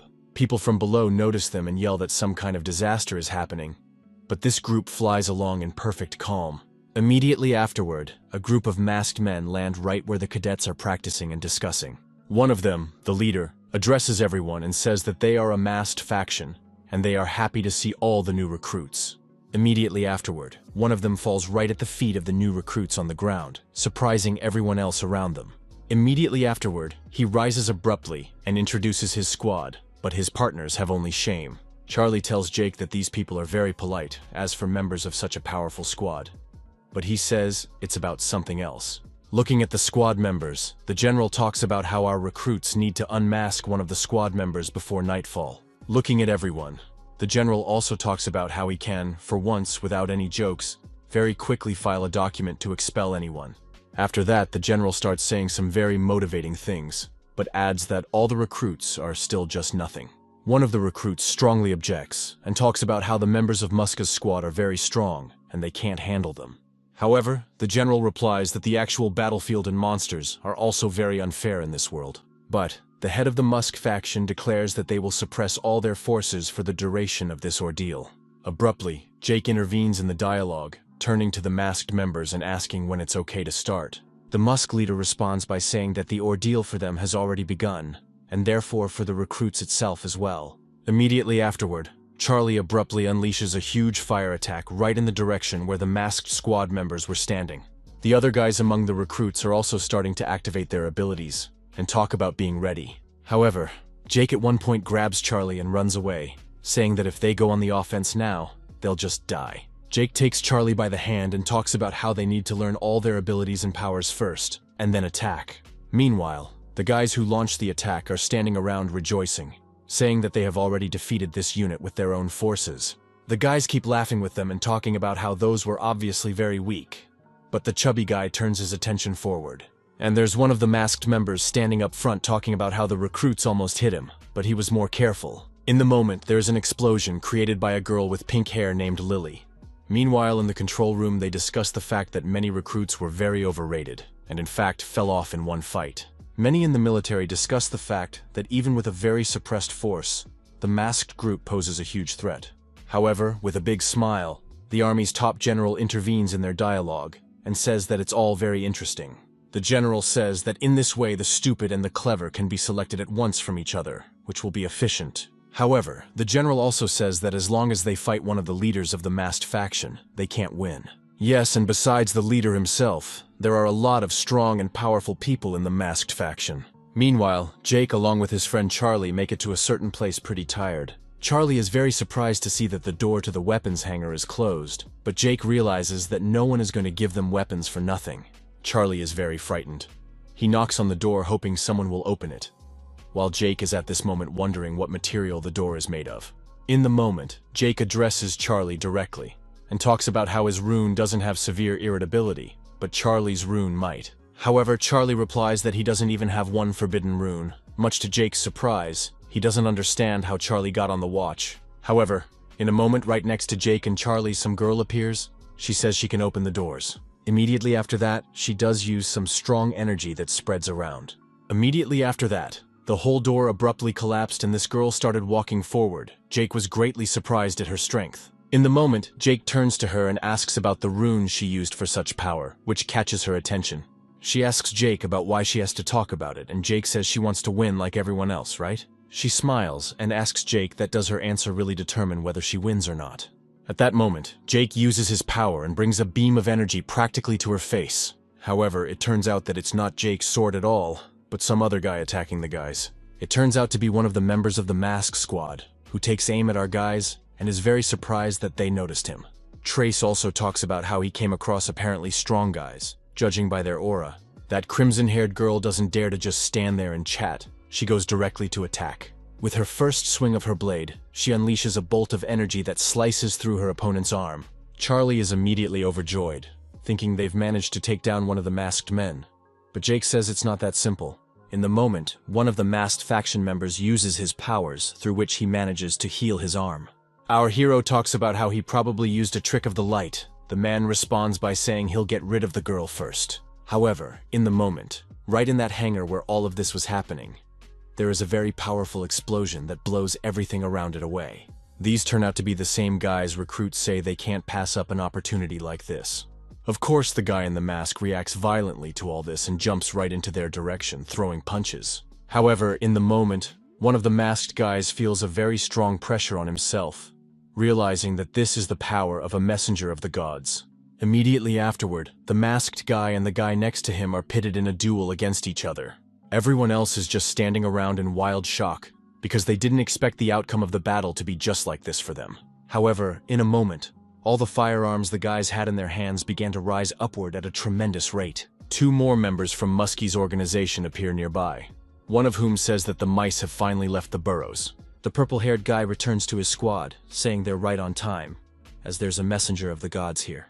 The crimson-haired girl suggests that Jake and Charlie start fighting an opponent, but Charlie says that's silly right now. Members of the Masks organization are reaching out to everyone, telling them to stop running and let themselves be defeated already. Jake, meanwhile, turns to the girl next to him and says that his plan is for her to break the wall now. In the moment, Jake makes a complete show of being ready to fight and talks about them all attacking him. Apparently, the members of the Mask organization are taking this all very seriously. They really get into a special fighting stance. Immediately afterward, Jack signals the girl next to him to break down the wall standing next to him, and she raises a charge of energy. The girl manages to do it, and the guys immediately see that they have a way to retreat and run there all together. However, one of the squad members doesn't decide to just let them go. He immediately creates an aura of energy and sends a weapon at the guys. In the moment, the guys turn around and realize that they now have a huge and powerful gun trail behind them, and it's worth cleaning up. The squad girl named Lily abruptly raises her aura of power and creates a huge pink-colored hammer, striking the floor with it. It moves from place to place, and suggests that they have no chance of escape now. Charlie at this point stands there in shock and does nothing. Jake runs right up to him and grabs him and starts to carry him away afterward. Charlie asks why they're running to the gate if they broke the wall, but Jake says it's just a distraction. A girl named Nami notices all this and starts running right behind our guys right away. The squad guy stands pondering what to do, run after the 4 strong ones or stop the Arava of the weak ones. The head of the organization talks about not worrying and leaving it to him, after which he immediately snaps out of it. The head of the masked organization runs right behind the car our guys ran to, but in a moment, he notices something abruptly. It turns out to be a grenade explosive device that abruptly detonated and exploded. The rest of the masked organization immediately went to the site of the explosion and began to analyze how the explosion occurred. The head of the organization survived, but he strongly complains that he was very close to death because of ordinary recruits. The leader of the organization also fixes her mask, saying that it's good to see that they weren't able to hurt her. Meanwhile, the people at HQ are discussing Jake's actions in being able to hit one of the masked group members. A member of the staff tells him that underneath Jake's face lurks a guy from Nightwatch with the powers of a god named Oscar. Meanwhile, Oscar, who was previously pretending to be another guy, sits with Nami and watches the others' actions. Charlie asks Oscar about what happened after the explosion, and if they were able to defeat the leader of the masks. Oscar says he's not sure about that. Their dialogue is interrupted by Nami. She presents in front of Oscar and reveals her powers. Oscar in return does the same. Nami asks Oscar about why he tricked the other guys with the wall trick and decided to run away himself. Oscar responds to Nami by saying that those guys couldn't have escaped anyway, but 3 people could. Oscar also describes the strategy and methodology of Muskie's faction, explaining why the decision was a wise one. Charlie talks about how if Oscar's words are to be believed, the Mask Squad is so strong that they have almost no chance. In response, Oscar talks about how as long as they're in the game, chances are, and he oodles of people were able to recognize one critical weakness. The events of the story return to the grouping of masks. Among themselves, they discuss the decision to move to the dormitory. One of the squad members says it's worth acting together, as the other recruits have already banded together throughout the camp. Meanwhile, Oscar sits on the floor and starts telling Charlie, along with Nami, his opinion of the mask's plans. Looking up at the sky, Oscar talks about how few people are a disadvantage to them, but for our guys, it's a plus. The leader of the Musk group, meanwhile, says the same thing. So they decide to eliminate large groups of recruits. Time was moving forward. Some guys were discussing amongst themselves tactics to fight the masks, but one of them refused to participate. However, in a moment, their dialogue was abruptly interrupted by the fact that the sword of one of the masked members flew straight into this room. The guy who called him returns to the rooftop, and with the rest of the guys discusses a plan of action. This kid complains to their local leader that their plan is too simple, but the latter in turn notices something. The leader doesn't pay attention to this and continues to talk about the plan as a member of the masks appears in the moment from behind. The guys start praising their captain, and this masked member gets into their atmosphere and criticizes him. A member of the Musk group begins to criticize the guy's plan for the sheer number of holes, and they are very surprised to see it. The guys around him decide to attack him from behind together, but he throws them all to the ground in one swing of his weapon. The leader of this local unit realizes that he should act, and preferably quickly, so he creates a sphere of energy. Immediately afterward, this guy makes a tactical expansion of the sphere, thus completely dipping himself into it. Immediately afterward, the sphere began to expand, absorbing one of the members of Muska's faction into itself. Immediately afterward, the kid turns to him and talks about removing all the air from that sphere. He starts talking about how in this vacuum, no one will die instantly, but everyone around him will start to suffer a lot. The young man threatens the masked man that they don't have much left to live for, so they better take off the mask and end it all. However, he gets no answer to his request, only to catch someone's strong sword that flew in his direction. Although he managed to reflect the sword, but to stand against the blob of energy that was thrusting at him was not possible. The masked kid decides not to debate him and immediately throws a few more straight punches. The kid who created the sphere can't stand such severe injuries and damage to himself, from which he flies down at high speed. From such sharp blows he loses strength and the sphere disappears. The masked guy criticizes him for such harsh methods. However, the moment the dialogue is interrupted, purple lightning bolts appear on this guy's fingers, followed by a huge explosion. Meanwhile, watching the whole situation around them is Oscar and his comrades in the form of Nami and Charlie sitting nearby. Nami explains to Charlie the fact that they are now biding their time waiting for the leader of the organization to act, as his abilities are still unknown.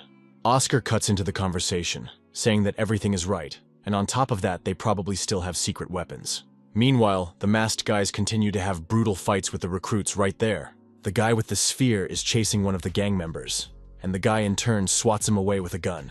However, using the power of the sphere, he sends that weapon back at him, then counterattacks immediately. Immediately afterward, a kid named Jerry creates a sphere of energy that immediately explodes. The masked kid dodges the explosions, but Jerry's skills really surprise him in this fight. Jerry turns to the masked guy and good-naturedly tells him the principle of how his spheres and the energies in them work.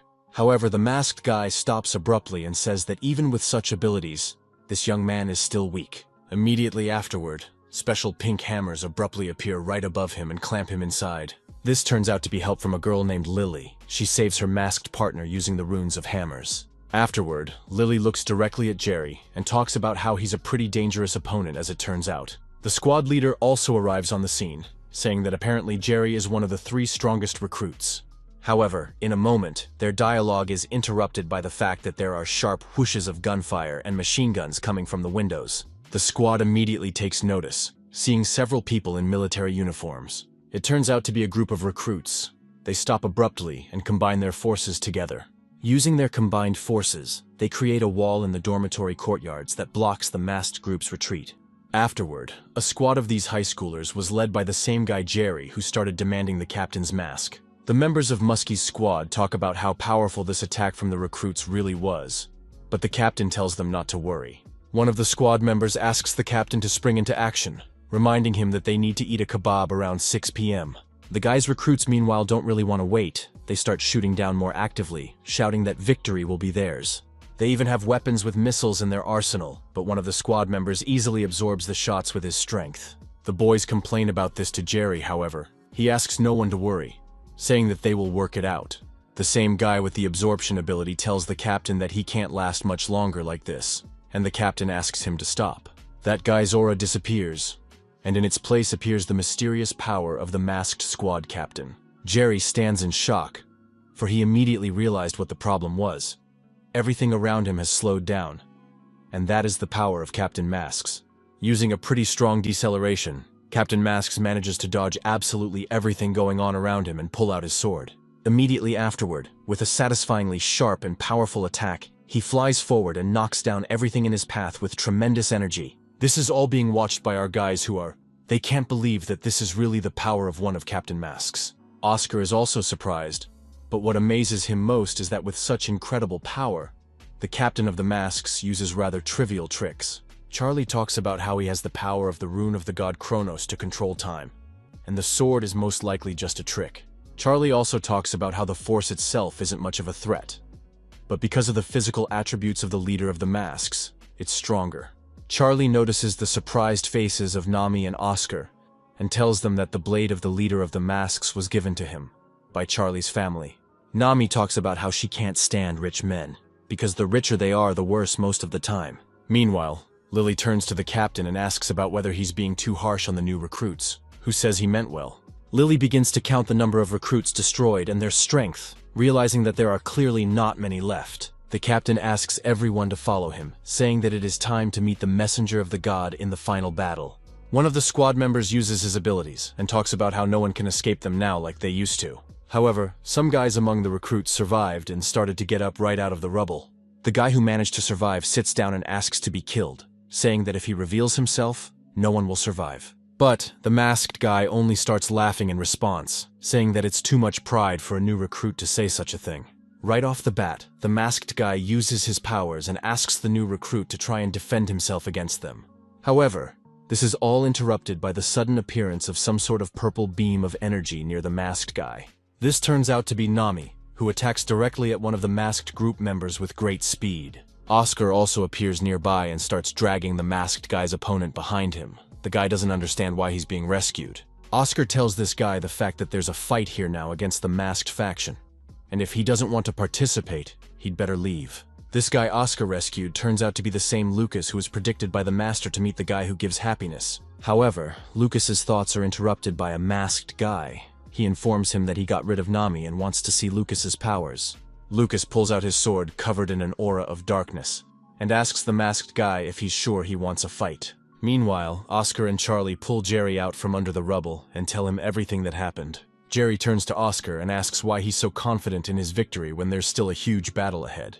Meanwhile, Lucas uses his true abilities, creating a simply horrible aura around him, his eyes turning red. Immediately afterward, Lucas snaps out of his seat and charges straight at his masked opponent with a sharp attack. A pretty powerful fight ensues between the two, in which it's immediately apparent that Lucas is in a position of strength. The masked guy tries to counterattack him, causing a huge ball of energy to go between them.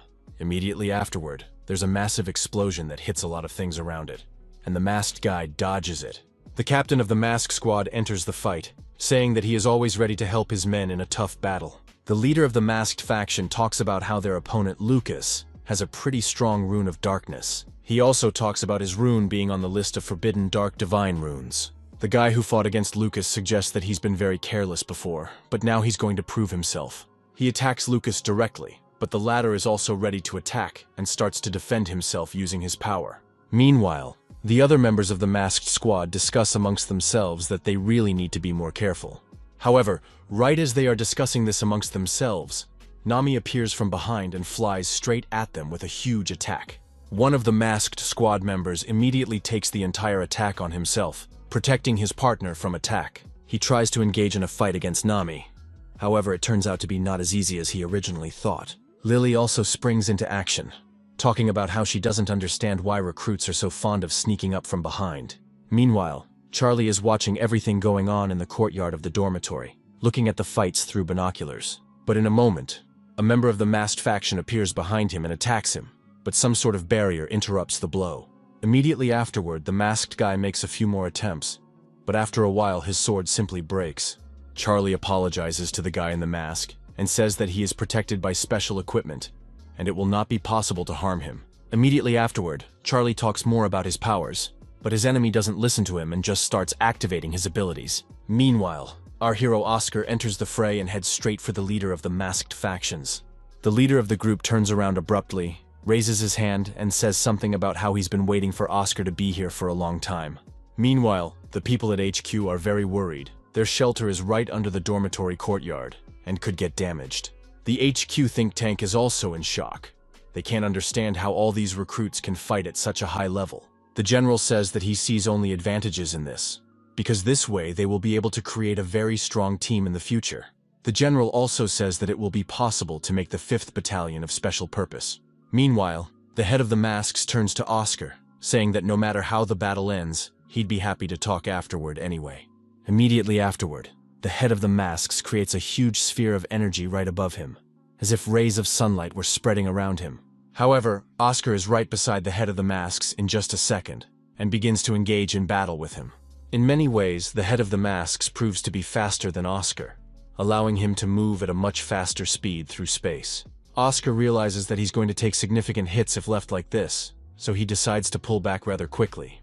Oscar is well aware that if it wasn't for his training in the past, he wouldn't even last 5 seconds with such an opponent now. However, the head of the masks is also not as simple as he seems. He immediately starts coming at Oscar with more attacks.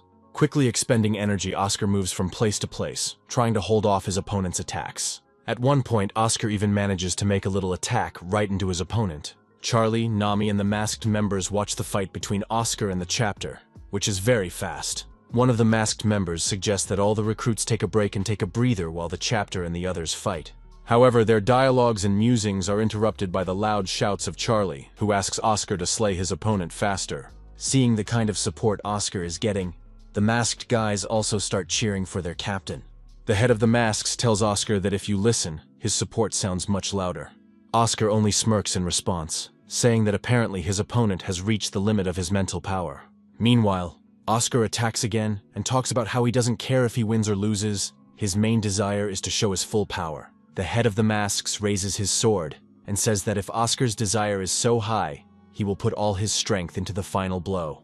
Charges of powerful energy begin to appear around.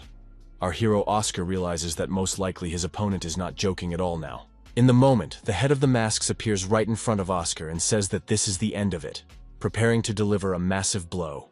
Oscar also decides that he should show his strong side and creates a huge energy around him. All the other guys say the fight is picking up a lot of momentum and the wind has picked up a lot around them. In the moment, a strong aura of a god appears, the same god Michael that lurks inside Oscar.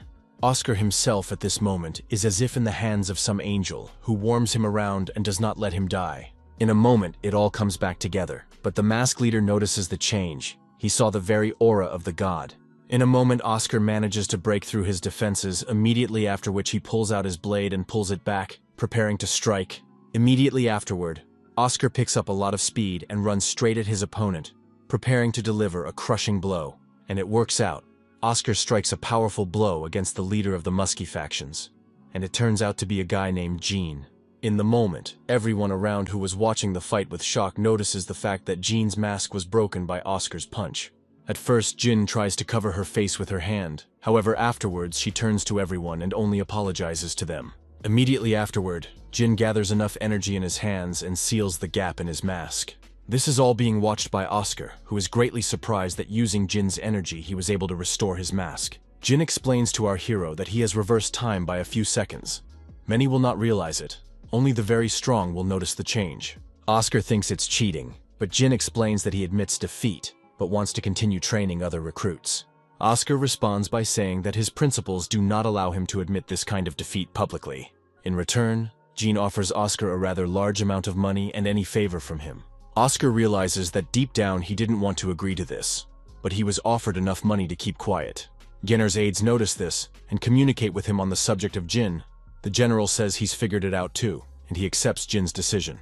Time moves forward, and the general decides to make a public statement saying that he is disappointed in the recruits. He talks about how out of 300 people, only a few were able to touch members of the Musk group.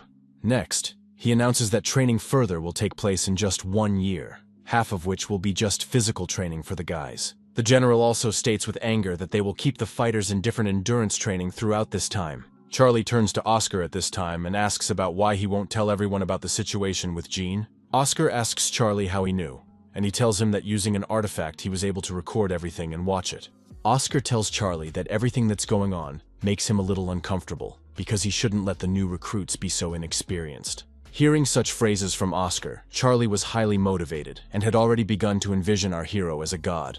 Some time passes. The guys return to the dormitory, noticing that after only half an hour it has already been completely rebuilt. Oscar talks about how this is apparently the work of the same guy again. which surprises Charlie. He asks not to speak in riddles. Meanwhile, the events of the story take us to a group of masks who are going somewhere tired and unmasked. One of them addresses the captain, talking about how he shouldn't waste his powers like this. Lily intervenes in the dialogue. She immediately asks about their captain losing to Oscar in that fight. Jean immediately talks about how everything is right, and some of the recruits are smart beyond their years and will pass everything with flying colors. Meanwhile, the events of the story take us to Jerry, who is running around the field and getting very tired from 50 laps. The general reminds him of his words about 100 laps, whereupon Jerry gets up and immediately starts running forward. Meanwhile, local doctors are taking stock of Charlie's condition, who collapsed after running only 20 laps because of his fat. Meanwhile, the general records the first successful result from Oscar, who was able to run all 100 laps. Immediately afterward, Oscar's attention is diverted by saying that a man has come in who you really want to see him. It turns out to be Jean, who immediately starts discussing things with Oscar and talks about some kind of contract with a god. Jin tells us that for some reason the gods don't enter the human world directly, but use humans to do so, which is how the contract comes about. Jean explains to Oscar that the point of the contract is that the god gives up some of his power in return for getting some of his wishes. Jin talks about how not everyone can become a messenger of a god and make a contract with them. Our hero is surprised and doesn't remember anything like that. Immediately afterward, Jin reveals that he got the power right before he died. When he was almost hit by a car, a god offered him a contract. Immediately afterward, Jin also says that there is most likely some sort of land of the gods, but there is a but. From that point on, the events of the story move forward and take us to Charlie, who in turn peeks in on the girls' training sessions. This angers the general greatly, and he takes Charlie to his place and tells him that he will forever learn sword technique from him. Immediately afterward, with great anger and energy, the general begins to teach Charlie sword techniques with a wooden example. The general asks Charlie to watch his enemy's actions closely and analyze them, but Charlie only cries out in fear. Immediately afterward, Charlie has his barrier activated supposedly by accident, and he talks about how he's about to turn it off. Immediately afterward, Charlie also begins to pretend as if he accidentally transferred his abilities into attacking the general. However, Charlie fails to hit the general specifically. He apologizes, and the general says Charlie can go. Immediately afterward, the general begins to pay attention to the rest of the guys, and notices Lucas among them, who is almost asleep.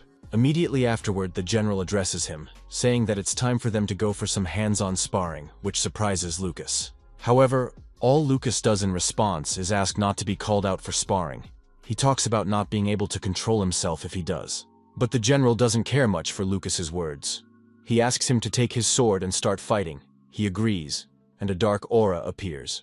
Immediately afterward, an aura of darkness completely envelops Lucas, much to the general trainer's surprise. In the moment, Lucas's eyes are covered in a huge red energy, and the aura behind him only gets stronger. Having enriched himself with such power from all sides, he abruptly snaps out of his seat and heads straight for his opponent with a bolt of energy. Even the general coach, who never expected such a result from him, is shocked by such power. However, the general coach doesn't want to show himself weak and starts defending himself against Lucas's powerful attacks. But it turns out very badly for him, because Lucas's strength is enough even to throw the general aside very powerfully. Immediately afterward, he turns to all the recruits and asks them to leave the battlefield immediately, saying that the battle is no longer a training battle. However, while he was talking about it, Lucas, being without sober consciousness, started attacking him again. Lucas fails to control his anger, and in just a couple of punches he once again tosses the trainer aside. Immediately afterward, with slow but steady steps, he began walking straight to meet the coach. The coach began to stand up, shaking and asking Lucas to only look in his direction and never touch the rookies. In the moment, Lucas jumps in with an attack right at the coach, but then Charlie shows up and uses the power of his shield. Oscar also appears right after him, jumping right at Lucas and hitting him sharply with his foot. It helps and saves the coach quite a bit from his situation, putting someone like Lucas aside. Oscar asks to be given a sword, saying he can fight Lucas, but coach stands shocked. Immediately afterward, Charlie draws his sword and hands it to Oscar. A fight breaks out abruptly between Oscar and Lucas.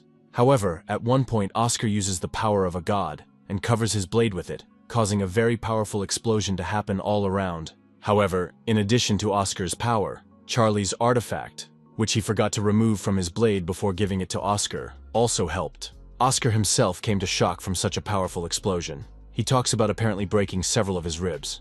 However, there is no time to stand and think at all, because at that moment an attack from Lucas flies at him. Oscar turns to Charlie and asks him for more powerful artifacts, but he says he's not sure he has any. But Charlie still finds a small artifact, namely a special magic scotch, and gives it to Oscar.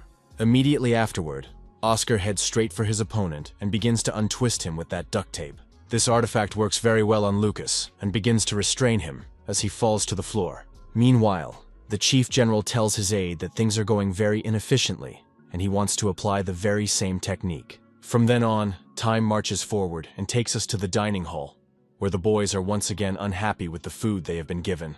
Charlie cries and talks about wanting his home-cooked food. Oscar is surprised at what Charlie says. Although Oscar also dislikes food, he realizes that energy is worth restoring and begins to eat dramatically. However, though Oscar found the strength to eat it, digesting it didn't work, and he started burping that food. In the moment, an already calm Lucas approaches Oscar. He holds out some good food and offers to share with Oscar. Lucas begins to tell Oscar his story, saying that he once killed a lot of people and is now making amends here. Oscar is surprised and listens intently to his story, then accepts the gift of food and begins to eat. In the moment, the general makes an urgent announcement into the microphone and announces that there are 10 minutes left for food and an unscheduled training session next. Charlie is very surprised and doesn't even know how to react, and our hero Oscar suggests that it's hardly a good thing. Oscar's point is that if the training is going to be off-camp, it means that the camp conditions don't allow for it, which means the training is harder. The events of the story go forward. All the guys are off to a training session somewhere outdoors in the mountains. The general informs us that our boys will have to cross the mountain in a certain time with a load on them. In the moment, Nami raises her hand and asks the general if this is definitely a normal cross with a load.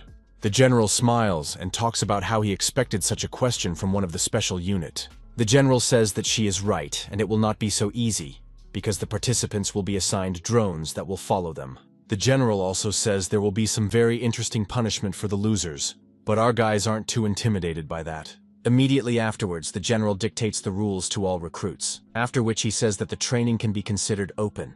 Meanwhile, on the very mountain everyone is going to, there is a guy in a robe who puts an umbrella and aura around it, saying no one will get out. Our guys are already in the middle of practice and Charlie immediately collapses without energy, telling everyone to wait for him. Lucas tells Charlie that he has many artifacts and asks to use some of them. At one point, the guys do stop, deciding to take a break and discuss details amongst themselves. However, in the moment, Lucas asks all the guys to be quiet, mentioning that right above them right now is a drone.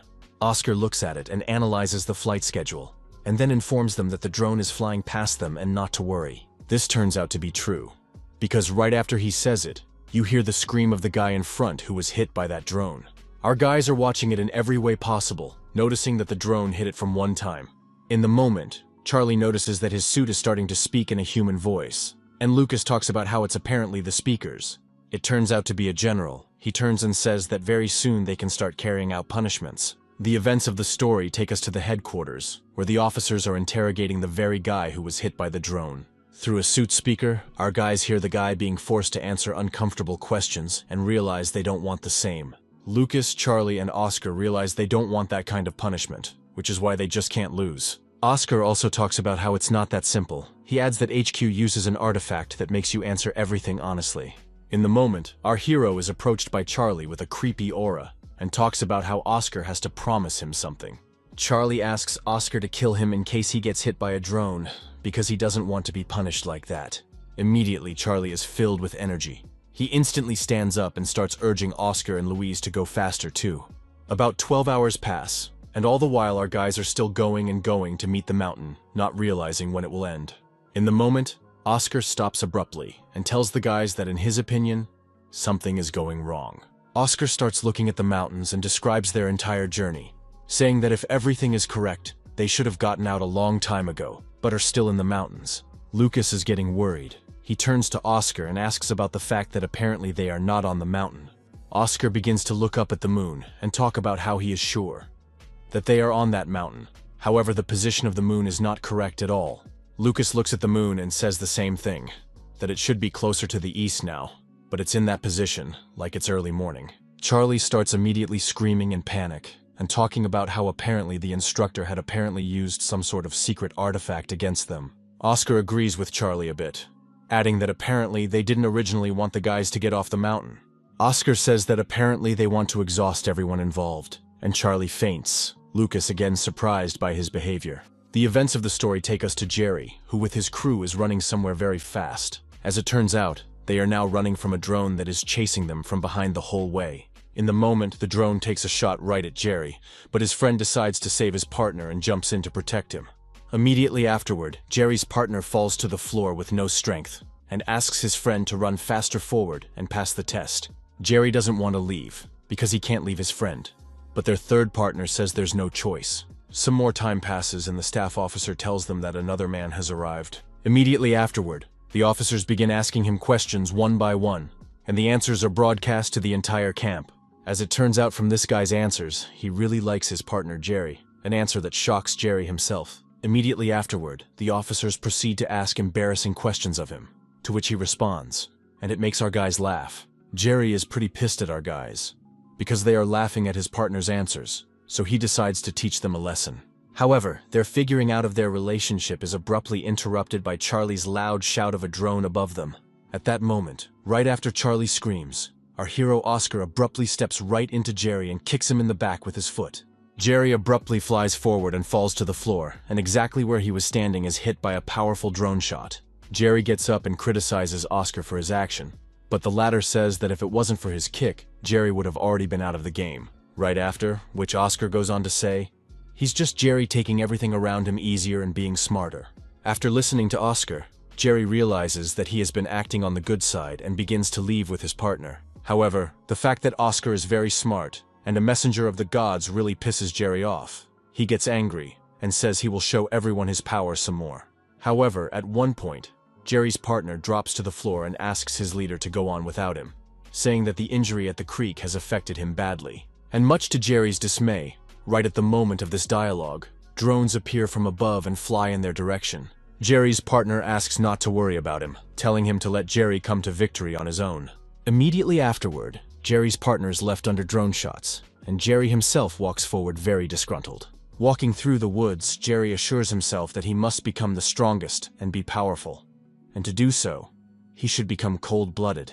Immediately afterward, Jerry's partner asks the drones to eliminate him, but asks them not to ask weird questions, saying that they will embarrass Jerry. However, this hardly seems to bother the drones much, as immediately after his words there is a shot of energy directly at him. However, in a moment, the drone shot was abruptly stopped by Jerry, who was able to do so by holding the weight in his hand. Jerry's partner started talking about how you can't do that because it violates the rules. But Jerry called such rules complete nonsense. Jerry throws his weight right into the drone and talks about how a truly strong man would not be bound by rules. Immediately afterward, there is a huge explosion of energy in the sky. Because using a heavy load, Jerry was able to hit the drone. Information about everything that is happening reaches the general himself, who gives the order to release the shells. Upon his order, the special anti-aircraft complex fires upwards several special powerful missiles. Apparently, everyone around them notices the rockets flying over them, because it's hard not to notice and hear it. It scares Charlie too. Jerry himself notices that the missiles are approaching and realizes that he needs to act. In the moment, Jerry decides to use the forbidden rune. However, he doesn't make it in time and notices several missiles very close by. Immediately afterward, several very powerful explosions go off in the neighborhood, and Jerry along with his partner are caught. An officer on staff praises Jerry, saying that he proved to be very strong, but broke the rules and broke the drone. The officer prepares to administer the punishment, but another military officer enters the office to report an emergency. A military man tells of a group of recruits being able to find a very interesting object in the woods. As it turns out, Oscar found it with his boys. Charlie asks about what kind of object they found. In response to Charlie's question, Oscar smiles big and says that for themselves, they have found a way out of the ordeal. Oscar tells his partners in confidence that his rune becomes many times stronger at night. Immediately afterward, Oscar reveals that it was rune's enhancement that allowed him to notice that they were forever going in circles. Charlie talks about how if it was like this, they would have noticed it. But Oscar responds to Charlie by saying that the scenery around them isn't real. Immediately afterward, Lucas turns to Oscar and asks if such a strong ability of Oscar's can help them get out of here. Oscar says it's not that simple, and Charlie adds that even though they know they're going in circles, they can't get out of the circle. Charlie talks about being right, and adds that they've managed to find the location of the forbidden artifact, and if they get rid of it, they can get out. Immediately afterward, Oscar extends his hand to his partners, asking them if they will go along with him at the risk of artifact breakage. Lucas and Charlie take turns shaking Oscar's hand and talking about how they would go to the end of the world with him. Meanwhile, the events of the story take us to the headquarters, where the military are studying the situation related to the forbidden artifact. The general agrees that this artifact is indeed very dangerous, and adds that we should not forget that new recruits are also dangerous. Immediately afterward, the general gives the order to send all drones and surveillance systems directly in the direction of the umbrella and scoop it up. The general stands up abruptly and says that this training has been done for over 30 years, and none of the recruits have yet to pass it. Meanwhile, Lucas is the first to notice all the drones above, and talks about how he finds it hard to believe there are so many drones. In the moment, Charlie lunges forward and gets right under the drones, talking about deciding at a critical moment whether you're a coward or a hero. Charlie yells at the drones, talking about being right there, and of course this gets a strong reaction in the form of a bunch of shots from the drones. This leads to the result that was clearly to be expected. Huge blasts just toss Charlie aside. In the moment Oscar realizes what Charlie is up to, he grabs Lucas and starts running forward with him, telling him to take action. Charlie, meanwhile, is very heroically running from the drones from side to side and asking Oscar to hurry up. Using surveillance systems, the military at headquarters immediately realize what is happening and signalize it. The military immediately realized our guy's plan and decided they had to interrupt it, and abruptly launched dozens of missiles in their direction. Charlie is the first to notice all the rockets and immediately starts panicking and screaming, saying that he doesn't understand anything. At one point, Charlie gets very tired. He falls to the floor and talks about how he has apparently reached his running limit. Lucas, meanwhile, notices the rockets as well, and realizes there's no more time to think of something, so he jumps towards the umbrella. However, right at that moment, a very powerful explosion occurs, the force of which throws everything aside at great speed. The girl at headquarters reports that Lucas was struck by a missile and lost the ability to move. However, in a moment, the sky and moon began to burst and crack like glass, at which point everyone realized that the mirage had begun to shatter. Oscar began to look up at the sky and also realized that they had probably succeeded and thanked Lucas. Lucas lies on the ground and is greatly relieved at what has happened. He remembers everything up to that moment and lies on the ground with a smile. The general asks not to worry. He says that although the situation is unpleasant, there is still time until midnight. The general orders the surveillance systems to be turned over to the students and tells them that they are still in the mountains, and there is little time to descend. However, Oscar didn't think so. He began to climb up using his strength right up the rock, albeit with great difficulty. Meanwhile, the men from headquarters stood on the very rock above, waiting to announce the end of the ordeal by losing. The general looks at his watch and in a moment notices someone's powerful silhouette walking ahead of him. The general, along with his aide, look straight ahead, trying to see who is coming their way. This man turns out to be our hero, Oscar, who stops abruptly and salutes the leadership. The general smiles and praises Oscar and talks about how he has performed a miracle that no one has ever been able to do before. From that point on, the events of the story move forward and take us to the dining room where Charlie, along with Oscar, are once again not too happy with the food.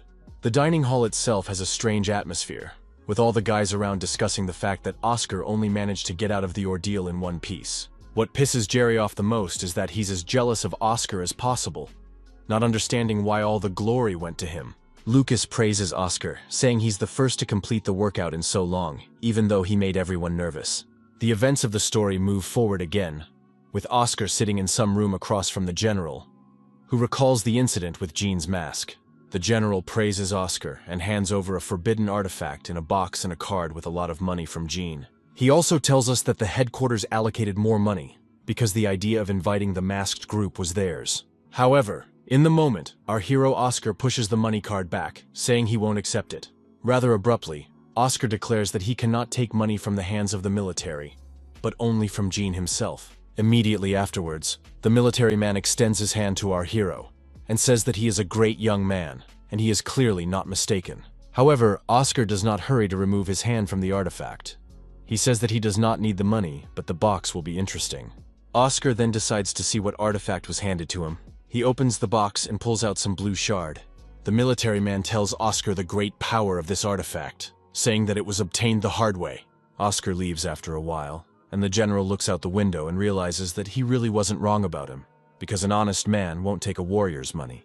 The general's aide suggests that even so, giving such a valuable artifact to Oscar was foolish, but the chief disagrees. The general tells his aide that he doesn't understand, because a strong wind is about to rise, with Oscar at the epicenter of it. Meanwhile, the events of the story take us to Anfisa, with Luis sitting next to her, who says that eating with your hands is not allowed. Luis has changed a lot since that time. Now he is busy teaching Anfisa again trivial things. Anfisa turns to Luis and asks when Oscar will check on them already. She also adds that he hasn't been home in a while. Just then, Oscar appears and greets Anfisa and calls her mom. Anfisa immediately joyfully starts reaching right for Oscar and calling him her favorite son. Luis at this point starts crying hard and complaining that Oscar has no idea how hard it's been for him all this time. In the moment, Luis notices that Anfisa's healing process is almost halfway through. This both pleases and alarms him. Luis describes everything to Oscar, telling him that she just created the illusion of a very ordinary life for her. Oscar thinks about it. Immediately after his reflections, Oscar begins to praise Luis, saying that he is a professional at what he does. Luis takes Oscar out to lunch, and Oscar himself is greatly surprised at how beautifully the table is set and how much food is on it. Eating this delicious meal, Oscar reflects on the fact that resurrecting Luis as an orderly was indeed a good decision. Oscar also notices that because he's been away for so long, Anfisa's love for him has grown even stronger. Looking straight into the face of the beautiful Anfisa, Oscar notices that even over a banal lunch, the progress of the treatment is increasing. Right after they ate, Oscar noticed that the progress of the treatment began to stop. Oscar decides to test his hypothesis. He goes to Luis and talks about him entertaining Anfisa now. Oscar decides that the most effective method would be to perform a little show, and it works. Anfisa really likes it. However, in the moment, Anfisa starts to get sad. She says that she has so many children, but in the end, she is still lonely. In the moment, Oscar notices that the progress of the cure has reached the halfway point, and he has been given a new ability to choose the powers of the gods. While in his mind, Oscar approaches a huge roulette wheel and decides to spin it, in order for a new power to fall to him. Our hero gets an opportunity: all-consuming darkness, after which everything around him abruptly turns white. Orbs appear above Oscar, telling him that this power allows anything to be covered in darkness and taken over. Already leaving his mind, Oscar notices a warning that Anfisa can now leave the hospital for a while. Oscar returns to his normal life, pretending to be asleep. He ponders the fact that Anfisa could theoretically enter his world. Immediately afterward, Oscar goes to the roof of the building and decides to use the power of darkness to test his strength. Standing right on the roof of the dormitory, little by little, but he's getting the hang of using his new abilities. The events of the story show us a mysterious figure who suggests that Oscar has finally used his awakened powers. Meanwhile, Oscar tests his new abilities right on the roof. Using only energy, he breaks part of the building. Oscar realizes that his condition is rather weak at the moment, but his powers are already enough to move objects. Oscar looks to the sky and realizes that with new powers, he can pump up his old ones too, reaching the heights. Immediately afterward, Oscar gets an idea and goes straight to Anfisa, who is very happy to see him. Oscar turns to Anfisa and suggests she go out for a walk, to which she is very much surprised in turn. Anfisa asks Oscar where they can go, and he replies that beyond this world, into the real world. Immediately after, Oscar opens his eyes in reality and realizes that Anfisa isn't around, and is a bit even disappointed about it. However, in a moment he hears someone's female voice from behind him. Turning around, he sees Anfisa asking about the place. Oscar tells Anfisa that this is the real world, but she retorts that it is definitely a divine realm. Oscar tells Anfisa that technology rules the world now, and he has changed a lot from the way Anfisa remembers him. Oscar describes the world to Anfisa and talks about how if he could leave the compound, he would show her everything. Anfisa talks about how she doesn't really know what Oscar is talking about, but as long as they are under this sky, she can take him anywhere. Oscar talks about how there are lots of radars and cameras around, but Anfisa asks only to visualize the place in her head, and she'll take it from there. Meanwhile, somewhere in the sky there are airplanes at high speed, which report that a collision of divine energy has been detected. The most important headquarters of the Night Watch immediately determined where so much energy was coming from, and reported it to the chapters. The deputy head of the night patrol asks that everything be reported to the commander-in-chief, as well as a full alert. The events of the story meanwhile take us to Oscar's aunt, who says she's gotten so old she can't hold the dishes. Oscar's brother helps her, and tells her that she'd better rest, and he'll do all the work himself already. As it turns out, Oscar asked Anfisa to send him to his house to watch his aunt and brother. Anfisa turns to Oscar and asks about who these people are and why Oscar is following them so hard. Oscar talks about how this is his family and asks Anfisa to come back, saying that not being at camp for long is just as bad. Meanwhile, Oscar's pet dog starts looking out the window and barking loudly straight up into the sky. Oscar's brother calms their dog, saying that if he barks loudly, he will wake up his aunt. Oscar's brother himself did notice him and was immediately surprised, not understanding why some goddess-like girl was with him. On the roof of the dormitory, where our hero and Anfisa is, an army general comes out and addresses her. He asks Anfisa to introduce herself and she gives her name, adding that she is a great goddess. The general asks Anfisa what brought her to this world, and realizes that her aura alone makes him fall off his feet. Anfisa turns to the general and talks about looking for her son, and Oscar intervenes, saying he'll explain everything. In the moment, the general notices Oscar, and is very surprised to see him here, asking how he got here. Oscar talks about how it's a very long story, but to summarize, he's that messenger of Anfisa. In the moment, Oscar turns to Anfisa and talks about how it's time for him to go back. She says she has no objection. Anfisa asks Oscar to come more often, immediately after which she, along with her aura, begins to disappear into space. The general immediately relays a message to the army that the goddess has left their world, and the alert can be cancelled. Military helicopter pilots say the signal is received and they change their route back. The signal also reaches the main headquarters, where they are greatly surprised that Anfisa has left the world so quickly. The general lights a cigarette, and turning to Oscar, asks about what it was all about and why Anfisa was with him.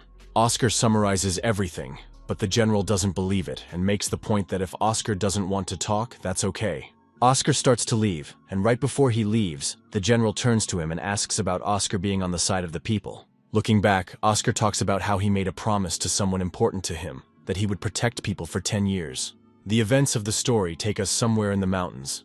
Someone's horse-drawn wagon is traveling straight down the water from the mountains. There is some woman sitting in this wagon. She is talking to someone on the phone, adding that she has memorized everything and will pass it on. This girl opens the wagon and tells someone inside that the goddess has already left and there is no point in rushing. Since that moment, the events of history have moved forward. It is already winter. But even in winter, our guys in training camp do sports. The general notices that Charlie complains about everything, for which he adds 10 more laps to him. However, all this does not make Charlie very sad, because he remembers that the new year is very soon. The events of the story take us to a man in a robe. He sits in a chair and talks about the training camp having to go on vacation. The general sits across from this man and says that this is not a joke at all, and you can't treat important things this way. After which the general lights a cigarette and talks about how he won't agree to all this because it's against the rules. The general turns to the captain and asks about what they are even up to. The captain talks about the huge unrest in the city lately, and he wants to check out the situation with the gods, which worries the general. The events of the story take us to a missile camp hundreds of kilometers away from the main one. Some hooded man is walking towards this camp. He is stopped by local security and asked what is going on. It turns out to be a girl with green hair named Larissa, who talks about how her goats went here on their own. The military man's partner talks about having the alarm lifted, and it's just a villager who got lost. The guards talk about not being able to let the woman inside, and afterward point the way down, telling her to go that way. However, in a moment Larissa becomes very green, like a monster, and asks the guards if she is beautiful. The guards start yelling for an emergency alarm, but in a moment they just turn to stone. Larissa talks about how the security near this building is tasteless and wrong at all.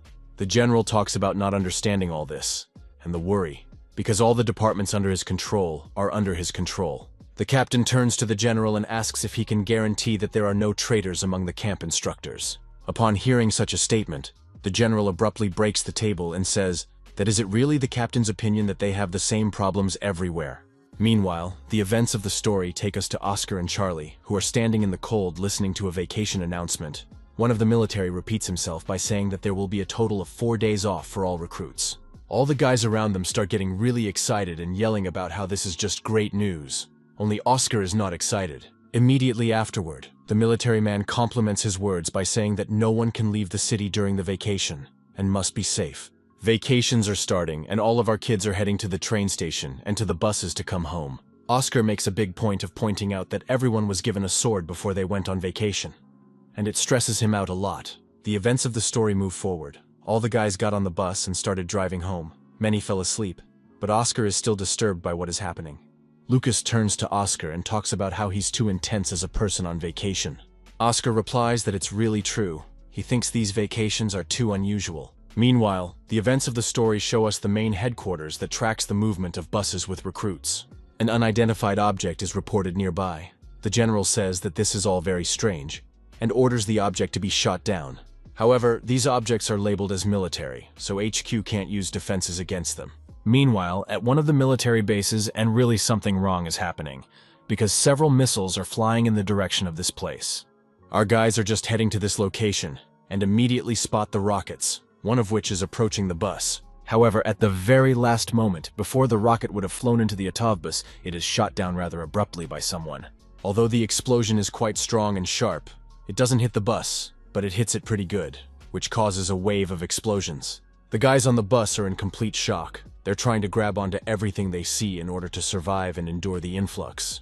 Our hero Oscar realizes that now, with the help of his power, he can hold back all the shards and save many people from death. Oscar begins to use his powers and reflects dozens of pieces of shrapnel. Meanwhile, the bus flies straight into a tree.